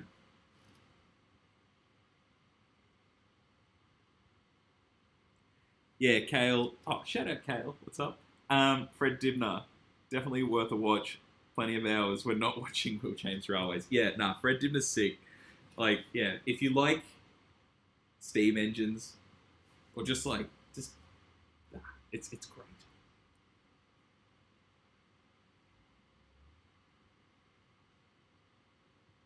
Alright. Fred Dibner and Linda sounds like a British comedy duo. Yeah, true. Fred Dibner was an iconic figure. Owned a steamroller, steam tractor, dug a mine shaft in his own backyard with a steam-driven pithead and workshop. Yeah, the man was, next level. All right, Aussie transport enthusiast. When's your next live model display on YouTube? Is that something you want to see? Now, look, some people have probably noticed, as I put this on social media, I'm actually selling quite a large, or I'm about to sell, I have started selling quite a large part of my collection. A while ago, I sold everything that was almost everything that was pre-1979 coded, and a lot of obscure locos in my collection. I've now decided to move on pretty much anything that's pre-1999 and really just hone in on, say, 2000 to 2007-ish. The reason is not me getting out of the hobby or anything like that. Obviously, YouTube does cost a little bit to fund, and I would like to have those funds there to be able to travel and do that kind of thing. So, yeah, I decided, I've been thinking about it for a while, that, I was going to start selling them. I've started selling them. They're on my website. They will just keep getting uploaded there until they are gone, and then I will start recollecting what I really, really want. And I've started making a list and just trying to be really specific on what I get instead of kind of just willy-nilly buying stuff because I think it looks cool and then never using it. And, like, it's great to have a collection and it's really, nice. But at the end of the day, like, I would like that money to go into video production and try and use that money to free up some time from, like, normal work to make videos and do everything else to grow the channel. There you go. But if you do want to see me talk about my collection, I can do that. You just have to let me know. It's as simple as that. So if I get lots of feedback, happy to do it. Keep in mind the whole reason we got the 4D in the first place was a cheaper alternative to triplication of the line from Box Hill to Ringwood based on capacity. Yeah, cool. All right, thank you for that. Love a Will James Railways container in HO. Well, thank you. That's one or two people now. Where are we? John rode on the last L-class passenger service special train. Well patronised. Yeah, awesome, man. That would have been such a sick trip. Hop onto the shunting yard stream from time to time as a guest. I don't know what that is, but okay. Will you do guest appearances on other channels? Yeah. reach out. Like, yeah, what do you got in mind? Sorry, you probably don't want him swallowing water. If look, I'm all up for collaboration. Like, if the way I look at it, like the more we all work together, the more we all support each other, the more we grow, and the more traction the hobby gets, and the more exposure it gets.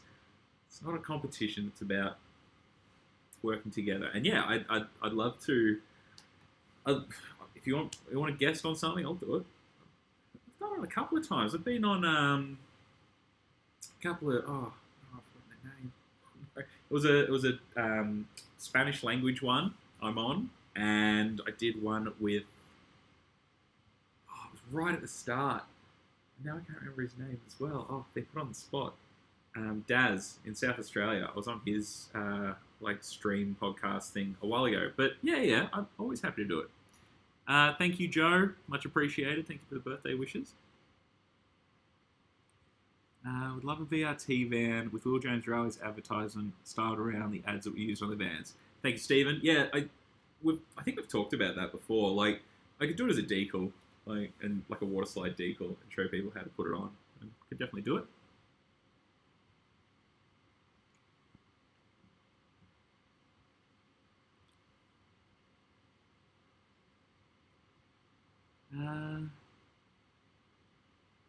Sounds a lot like a weekly one I view called the Shunting Yard. Yeah, I'll definitely check out the Shunting Yard. A couple of people have mentioned it now, so I'm not familiar with it, but I can have a look.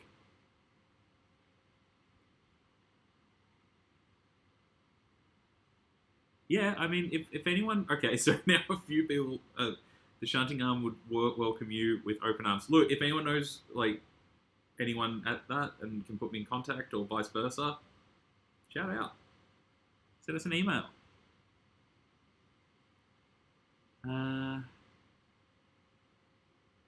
Great.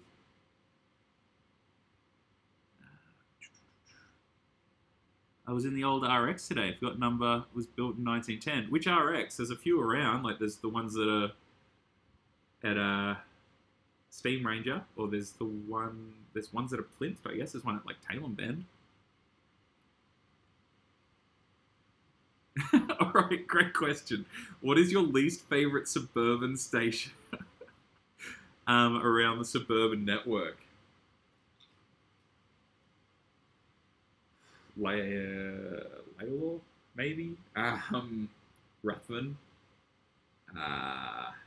They're pretty bleak stations. I don't know. Like, people like bag Macaulay because it's under the freeway, and I kind of think that's really funny. And yeah, I don't know. I don't have any that I don't like, that I'm like adamant that I hate.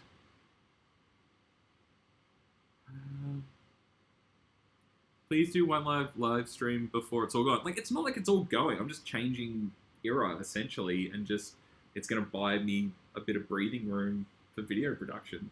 It's there. It's still. I mean, I've sold a bit of it, but nah, it's all good. We'll do something. Yeah, Tristan said, I'm in the same boat now. I used to buy everything, but now it's specific prototypes. Yeah, I think when you're maybe a bit younger and, you know, I don't know, had a bit more disposable income kind of thing, yeah, you just buy whatever you want. Yeah, I think collecting specific prototypes or eras, yeah, for me, way to go. Sharky, how's your back pain? It's there. Happens when you get older. Harvey has said Kane would have you on trains. I doubt that. If it's who I think you're talking about, I don't think so, unfortunately. Scale, scenery, and figures have also got Fred Dibner in different scales. Thank you, Simon Trains. Thank you. I will look up. Yeah, I will look up scale, scenery, and figures when this finishes. That sounds great. Thank you. Much appreciated. Yeah, Fogarty Avenue. I've been in one. I was supposed to be in his web doc video, but it ended up clashing with a Fremo 9 event and the Mornington Model Railway Club anniversary. So I'd love to do some videos with Les, and I'm sure it will happen, but we'll make it happen. Oh, gotta get better at this streaming stuff. All right. Victorian Rail Production said we should make Monday night streams a thing to help with the sad start to the week of work and school. Look, I would love to say I could do it weekly. I don't think I honestly have it in me to do it weekly. Never say never. But yeah, like I want to do streams once a month. And I know tonight has just been me answering your questions that I very much appreciate. I love a chat, love a ramble. I did really want to build some stuff, but it hasn't happened. And it probably won't. Yeah. We can work on something. But I'd love to do once a month. Just once a month, random weeknight, sit down, have a chat. It means I don't have to edit anything. And I get weirdly guilty when I have a night off if I sit down and just like watch a movie. Especially like a weeknight when I'm on my own and just hanging out at home or whatever. I'm like, oh, I should be editing a video. This is like a nice happy medium.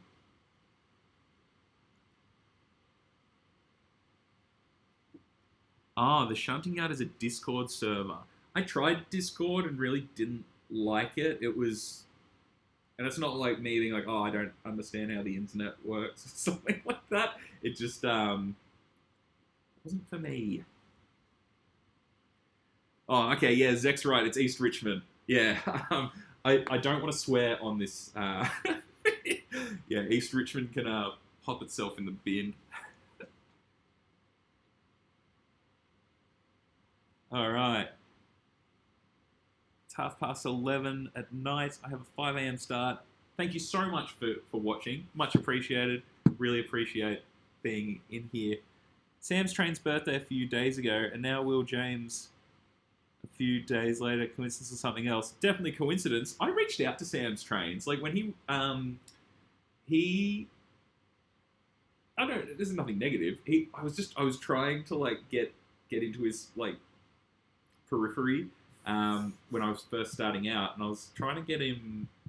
He'd mentioned doing a review on an Australian Loco, and I was like, oh, ARM 38, and I was like, oh, if you want one, like I can try and get you one shipped over, so you don't have to pay like the shipping fees from a hobby store or anything like that. Never got back to me, and then he rubbished it.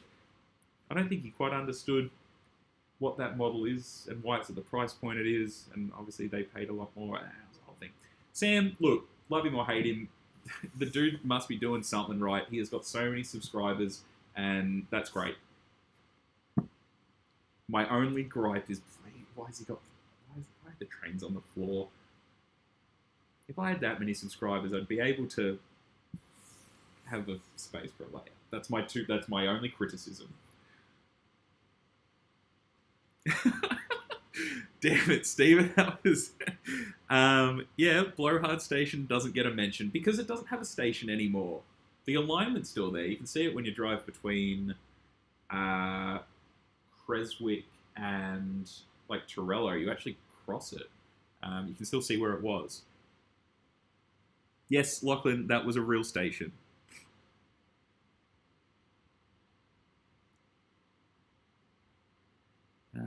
Buying everything, I think, is how you find your way to what you want to model. Once you work that out, you can narrow it down to what you want. Yeah, you're spot on. That is true. And like, I at no point regret any of the models that I've bought, and I don't regret the ones that I'm selling or have sold previously to switch. And that's fine. Like, yeah, you're definitely right. Khan's Trains. Okay. You should know it's near a place on the Walbra line. Yeah, Walbra line. Once again, nice line. Like it ended at went past the lake. It's kind of at Burrumbeat. Yeah, it was a nice line. Matt has sent me details for the shunting yard on Instagram. All right, I'll still check it out. Thank you so much. Lachlan is signing off. thanks for coming in. Thanks for having a chat. Great progress on the kit, Will. It's looking great. Doing well. Look at it. Sealed. It's wonderful. Doing really well. Yeah, look, it's 9:30 here. I'll probably go for another 30 minutes or until my mic dies because I can see the battery level on it. It's not plugged into power. It's the only thing that isn't. So I will go until this thing is either dead or it gets to about 10 o'clock. Because I'm loving having a chat with everyone. It's great. Love it. But yeah, I don't think the kit's gonna happen. I also understand it is a school night. All right. Yeah, John. Okay, I travelled to the web dock on a Derm sightings tour by the ARE. There you go. That would have been fun as. I love seeing the photos of tours going over, or even just trains going over web dock, or over to web dock. It's a very interesting line. So, I mean, there was like rumours that it was going to come. Something like that was going to come back. I can't remember the ins and outs, but it was part of Inland Rail and all of that, so that'd be interesting if it did. South Ken's pretty horrible. Oh, it's not that. South Ken, oh yeah, I suppose. It's kind of, at least you can see into South Diamond. Sam's Trains needs to get... actually, I fully agree with that. Hang on, where'd that go? Sam's Trains needs to get Decision, SDS, or IDR, and he needs context. That's the difference. Like, you can critique the English models in that, like, setting, but even the American ones, like, they're mass... I don't know, it's a different kind of ballpark. And then, yeah, the Australian stuff, like, we are very lucky with what we have here and the quality that it's at. But I don't think he can get around, like, the price point. Like, ours are considerably more expensive, but they're made in far more limited quantities to a smaller audience, smaller consumer market. And, yeah, they're going to cost more. Like, but the quality's... The fidelity on what is coming out now is the best it's ever been. I keep saying at work, like, to customers and, like, in general, we're definitely in this, like, golden age of model railways at the moment. And, yeah, we're very lucky. Needs to get over sprung buffers, yeah.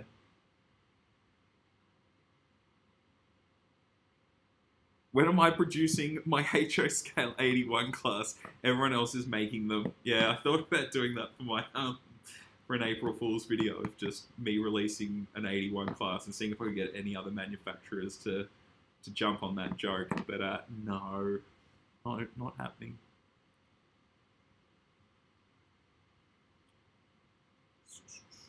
Sam can't get baseboards up the ladder to the roof hatch.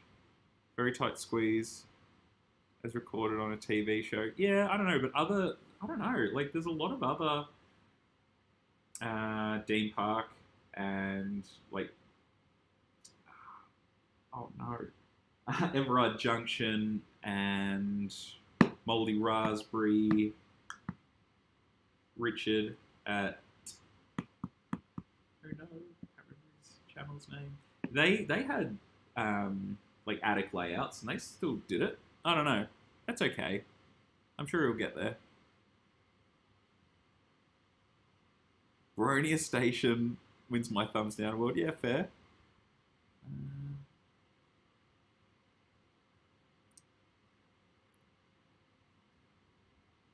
Yeah, he definitely doesn't get context and price.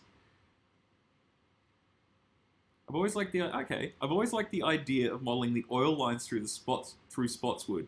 Unique, colourful wagons, locos, trestle bridges, docks, interesting operations, and compact. Yeah, I'd love to see someone build I guess it's in a suburban industrial layout, especially where the line went across the front of the pub. You had like the Barry's Beach oil train went across it, like the Koala siding sand train went across it. Yeah, I think that would be... Because I mean, just thinking about it, totally have to visualize it, and I guess you have to know the area, but you have a main line which is electrified, and then you have spurs coming off it into an industrial area. So, totally doable as like an exhibition layout. Take up a bit of room, but it'd be doable. It'd be pretty neat. Or even something just inspired. Richard is New Junction. Yes, he is. Thank you. Oh, here we go. This is a good question. What's your biggest train spotting regret? Waiting for a train that didn't run, or deciding you should skip a train that never ran again? Okay, my biggest one is this is 2019, I was driving in the UK and I knew that there was a bridge coming up that overlooked a railway line, and I was driving up and I was kind of, I don't know, not in the moment, and the flying banana went past, the yellow HST, and I was like, oh no, and then I still pulled up and was like, oh no, like, is it gonna come back? Yeah, that was like the one that got away, that like I was super close to. Like there's been a lot of, not regret train spotting ones, but like the amount of times I've been, when I used to live over towards the northeast line, when you'd get caught out by like trains stopping at Roxburgh Park for crew changes and then losing a path and just sitting for hours and you're just wasting time, and that happens. Or like even the other day, like there was a C and two of the CLs leaving Junee, stood around for like an hour waiting, and I probably only had to wait another 30 minutes and I would have got shots of them leaving and being able to chase them. But you know, these things happen. It's part of the hobby, part of the game.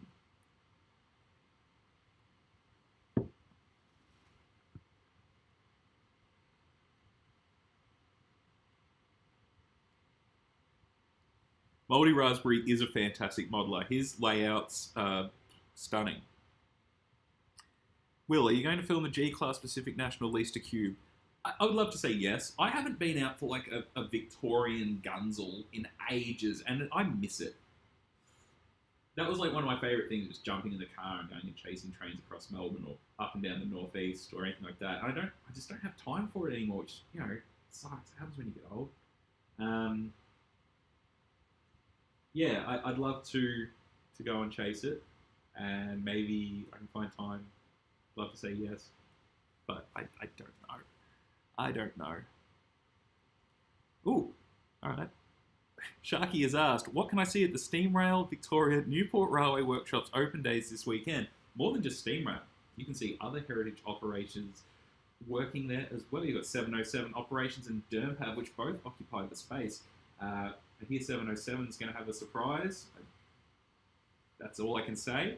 And Dermpab will be there with the barbecue. You'll have Klondike from the Bellarine Railway. You'll have stands from most of the other ones. Seymour's coming down with some of their royal carriages, which, stay tuned, because I am jumping on board with them on Tuesday morning and going up to Swan Hill with them. So there'll be a video come out of that. I'll be nice and tired, but it'll be good. And yeah, there's lots to do, lots to see, and it's an unmissable event this weekend in Melbourne. Sand trains from the Koala siding in Lang Lang went to Spotswood siding across from the pub. Yeah, it was an awesome little site there.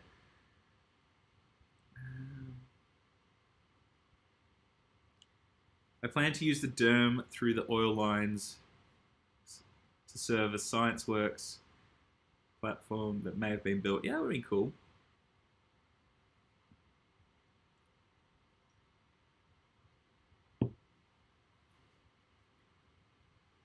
Yeah, K-Class Productions, yeah.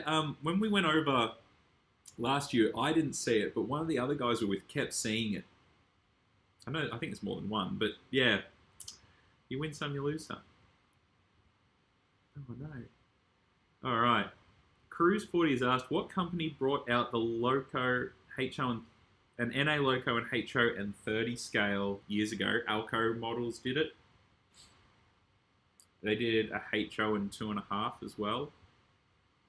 Happy to be pulled up on that one, but it's Alco. Alco Models did brass ones because I sold, I had one for sale not that long ago. Well, actually probably 2 years now, but yeah, it's been done. I like the idea of modelling the yard at Fitzroy. Everything from timber, briquette traffic, through park hedges on either side. Yeah, I'd love to do that one too. I think that'd be a great little suburban layout that's like in a city, and yeah, it would be sick. But John D, good point. The Anthony Hopkins film Spotswood had some of the Sands sightings in use. Yes, they did. And it's also got Ben Mendelsohn in it and someone else of notoriety. Yeah, the film Spotswood, it's on, might be on Netflix or Stan. It's on one of them, one of the streaming services. It's worth a watch.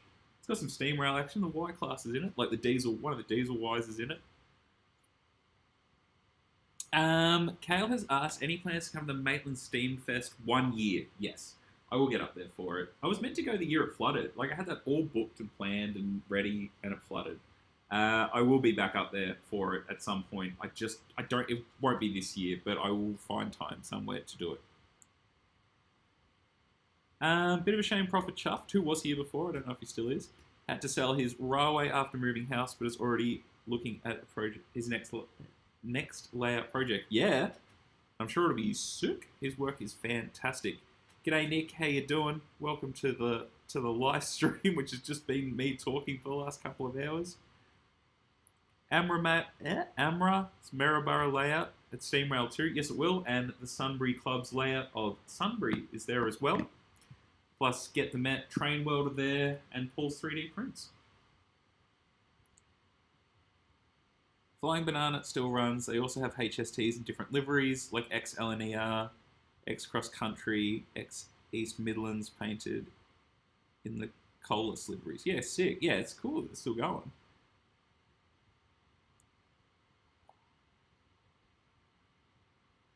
Got to check out the loop line extension at Thelmere when it opens. The deepest cutting in the Southern Hemisphere at a pie shop in Thelmere is amazing. Yeah, we went and checked it out.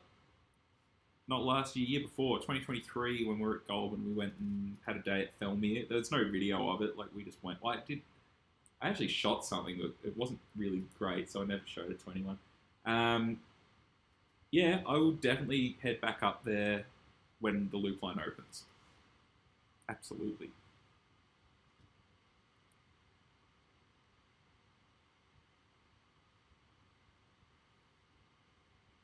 Alright, Heavy Noise has said, I get the ARMC38 is made to a price point. Two things that get me though.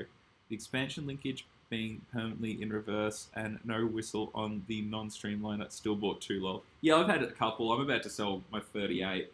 But, like, I think for price point, for what they are, like, they're easily modifiable. I think it's pretty good that you can get a steam engine for under $300, ready to run, DCC ready. Yeah, I don't know. I get it. Alright, what is my least favorite freight operated to spot? Cube, SCT are known for being late. Sometimes cool stuff. SSR, as well SSR, and has no schedules. Yeah, it'd be SCT is probably my least favorite. I think it's pretty boring. Sorry, SCT. Yeah, like, there's nothing too flash. Like, it's just CSRs and AC, or the SCT units. I don't know, it doesn't, you know, to rise and stuff doesn't really do it for me. Thank you, Aussie Transport Enthusiast. Much appreciated. Alright. Okay, alright. So Joe has asked, what do I have to do to begin a module for Freemo 9?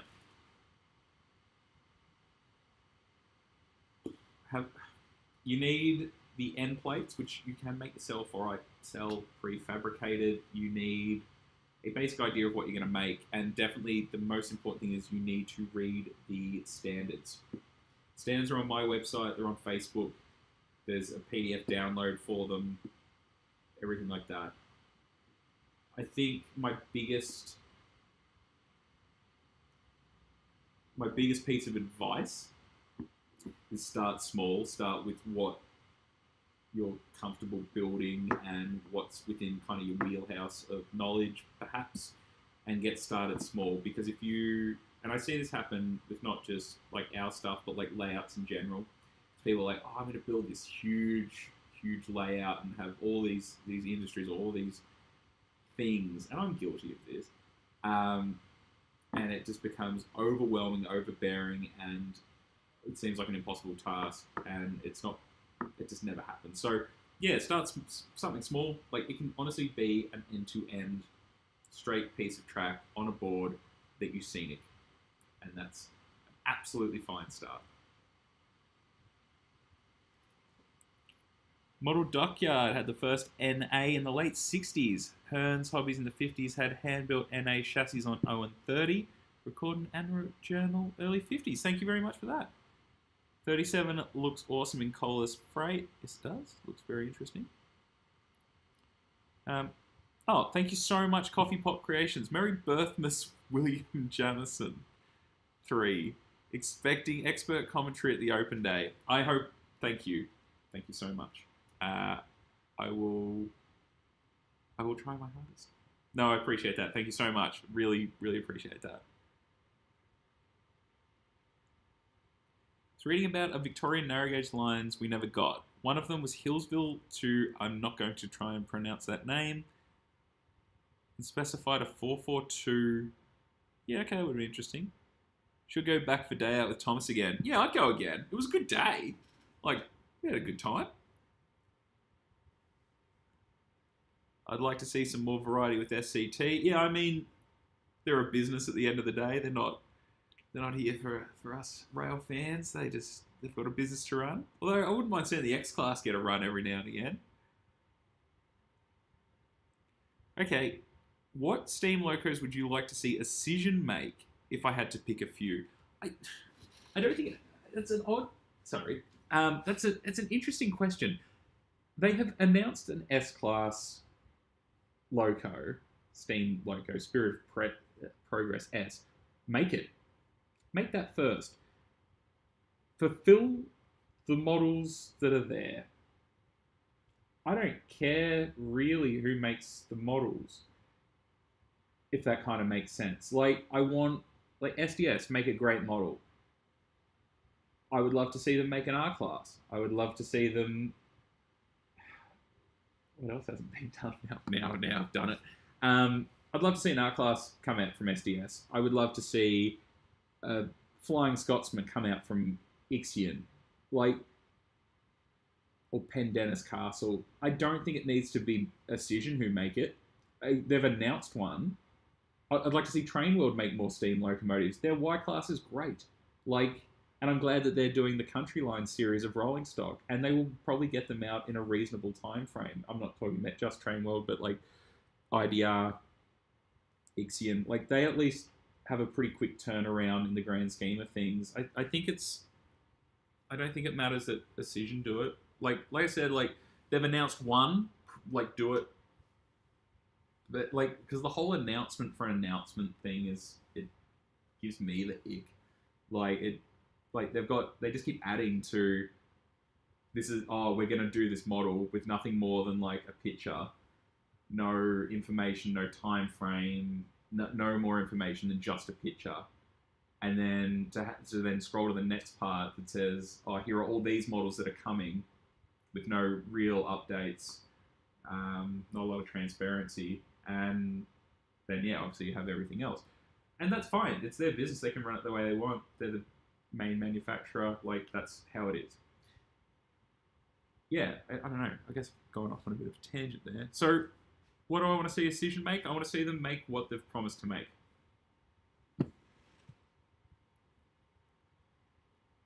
I've got one of those model Dockyard NAs. Doesn't run, but it's not uncommon with these models. Yeah, I mean, that mech must be like 40, 50 years old. Like, yeah, not really a surprise. Fitzroy would make a nice shelf layout. I totally agree. Last question, I have a go. What is the most crazy consist you've seen in Victoria?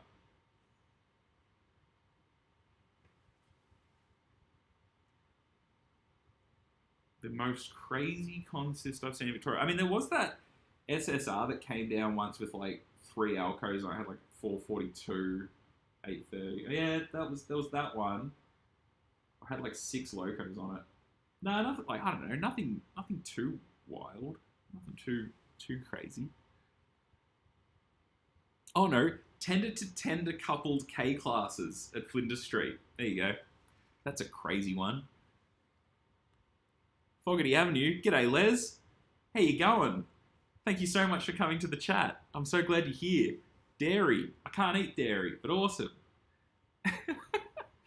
Oh, holy dooly. Didn't think we'd get you in here. I saw a C-Class on a BPL cars heading to Sunbury or Bacchus Marsh, sometimes at 9:30. Yeah, that would have been a grouse era. That would have been sweet.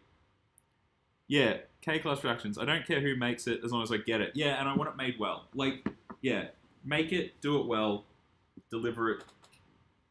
That's what we need.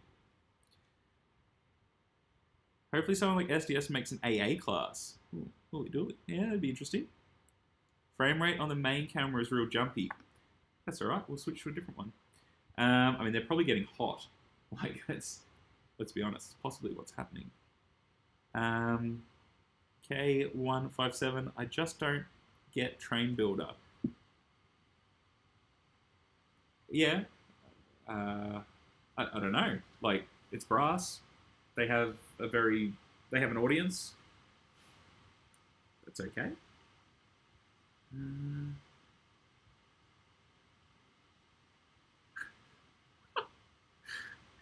Okay, Coffee Pot Creations. I can drink the Tamiya. Can I drink the Tamiya cement, please? No, you cannot. Oh yeah, I've got it on the table. No.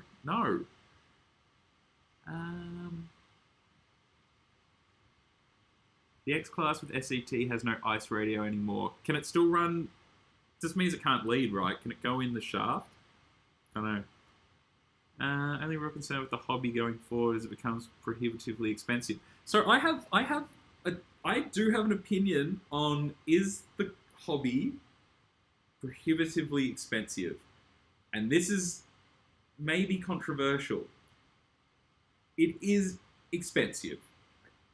Absolutely agree, and it's an absolute luxury. But if you look at the prices of models today, adjusted to, like, if you look at prices of models 20 years ago, 30 years ago, 40 years ago, longer, adjusted for inflation, they are cheaper, it's a loose word to use in this, than they've ever been.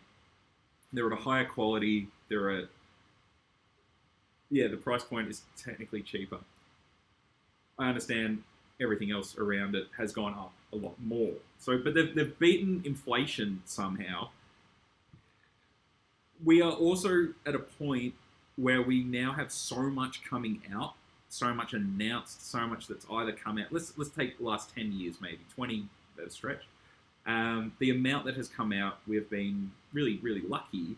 And of course, with the amount that's coming out, the more you're spending, you're less likely. I'm not. This is generalization. I think there are less people building kits. I think there are less people scratch building, which, as much as it's time consuming, it is usually a bit more cost effective. And the reason for it is totally convenience. I believe, once again, like quality to convenience to price point, I think all makes sense.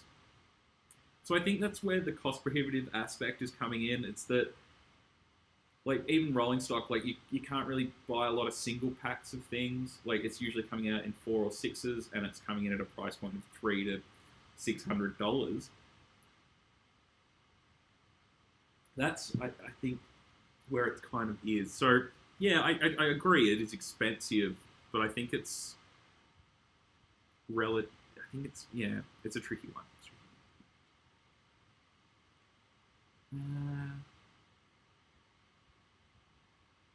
Month or two back, rumors of a streamlined VR S-Class came up, heard nothing since. Yeah, it's on Assusion's website. Like, it's just a picture of an S-Class. I put it in the news, but once again, like, they didn't even announce it. They put it up during the Rose Hill exhibition when they surprise released the 81s. Yeah, weird, right? Model Dockyard Bergs do the G-Class Garrett and H130 and H13. Yeah, sweet. Yeah, I'd love to see it. I'd love to see. I think that's a gap in the market for us Victorians, is Victorian narrow gauge and HO scale. I think people would go nuts for it, considering the quality of the English backman stuff. Like, yeah, I think there's definitely a market. Victorian Steam. What's going on, Kieran? Oh, hang on. Everything's going weird. There we go. Victorian Steam. Kieran is in the chat. Will, birthday boy, how are we? I'm sweet. I've been talking for 2.5 hours and haven't built a single model, and it's great. I'm stoked. This is the best birthday I've had. It's a great birthday.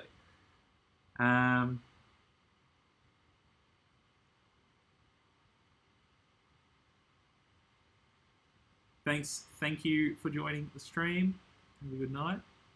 How's the stream going? Well, it's still here. We're still going. I'm not sure how, but we're still going. Is there another Steam Rail Open Day surprise? Maybe. Find out Saturday.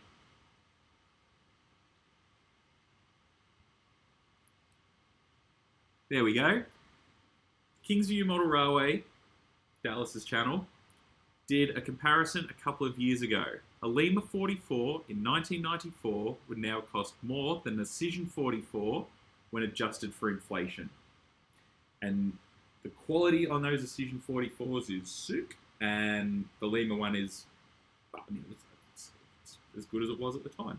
So yeah, yep, I agree. Far out. So no to drinking Tamiya. What about SMS paints? These ones. No. Look, SMS, obviously they sponsor the news. Their paints are fantastic. Wear a respirator when you are using them. They are strong paint. When I run these through the airbrush, I am wearing a full breathing apparatus. Nathan has said, hey, well, you should take a trip to the main south again. You'll get good videos, some pretty good lash-ups around Boral. Yeah, the X and the C. Like, SSR's Loco shortage is as a rail fan goes, is awesome. There will be a Chasing Trains video come out really soon, which was when I went to Timbertown and back. So there is some Southern Highland stuff in it. We are heading back up there in April for the RPM meet in Sydney, but we are staying in Southern Highlands on the up and down of the trip, so there'll be lots of Southern Highlands action coming.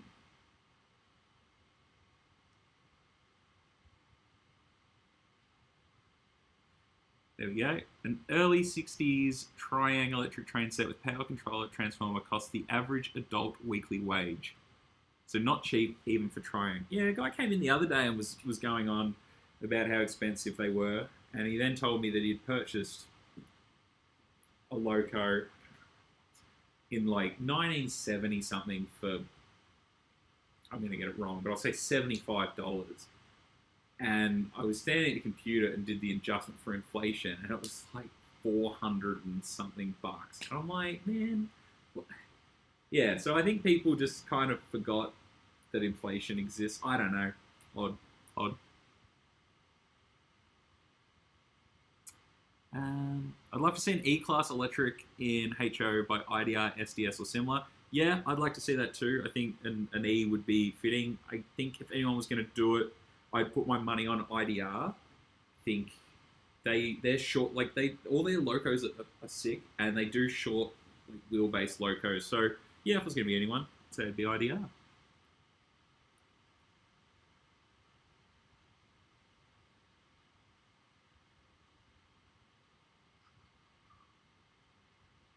Yeah, Kale. Yeah, I honestly, the secrets, like to keep all those locos under wraps while they're getting repainted and everything like that. Like the amount of, like, yeah, everyone keeps very stumm about it. It's pretty good.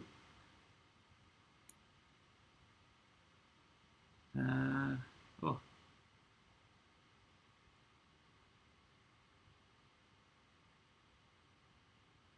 All right. So I've decided to go buy a ski boat for such hobbies. That's an expensive. Yeah, I'll bet it is. Like I can't even imagine getting into that.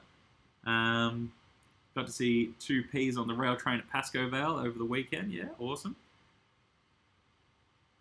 Off to the Southern Highlands in May for a live Steam gathering. Sounds pretty good.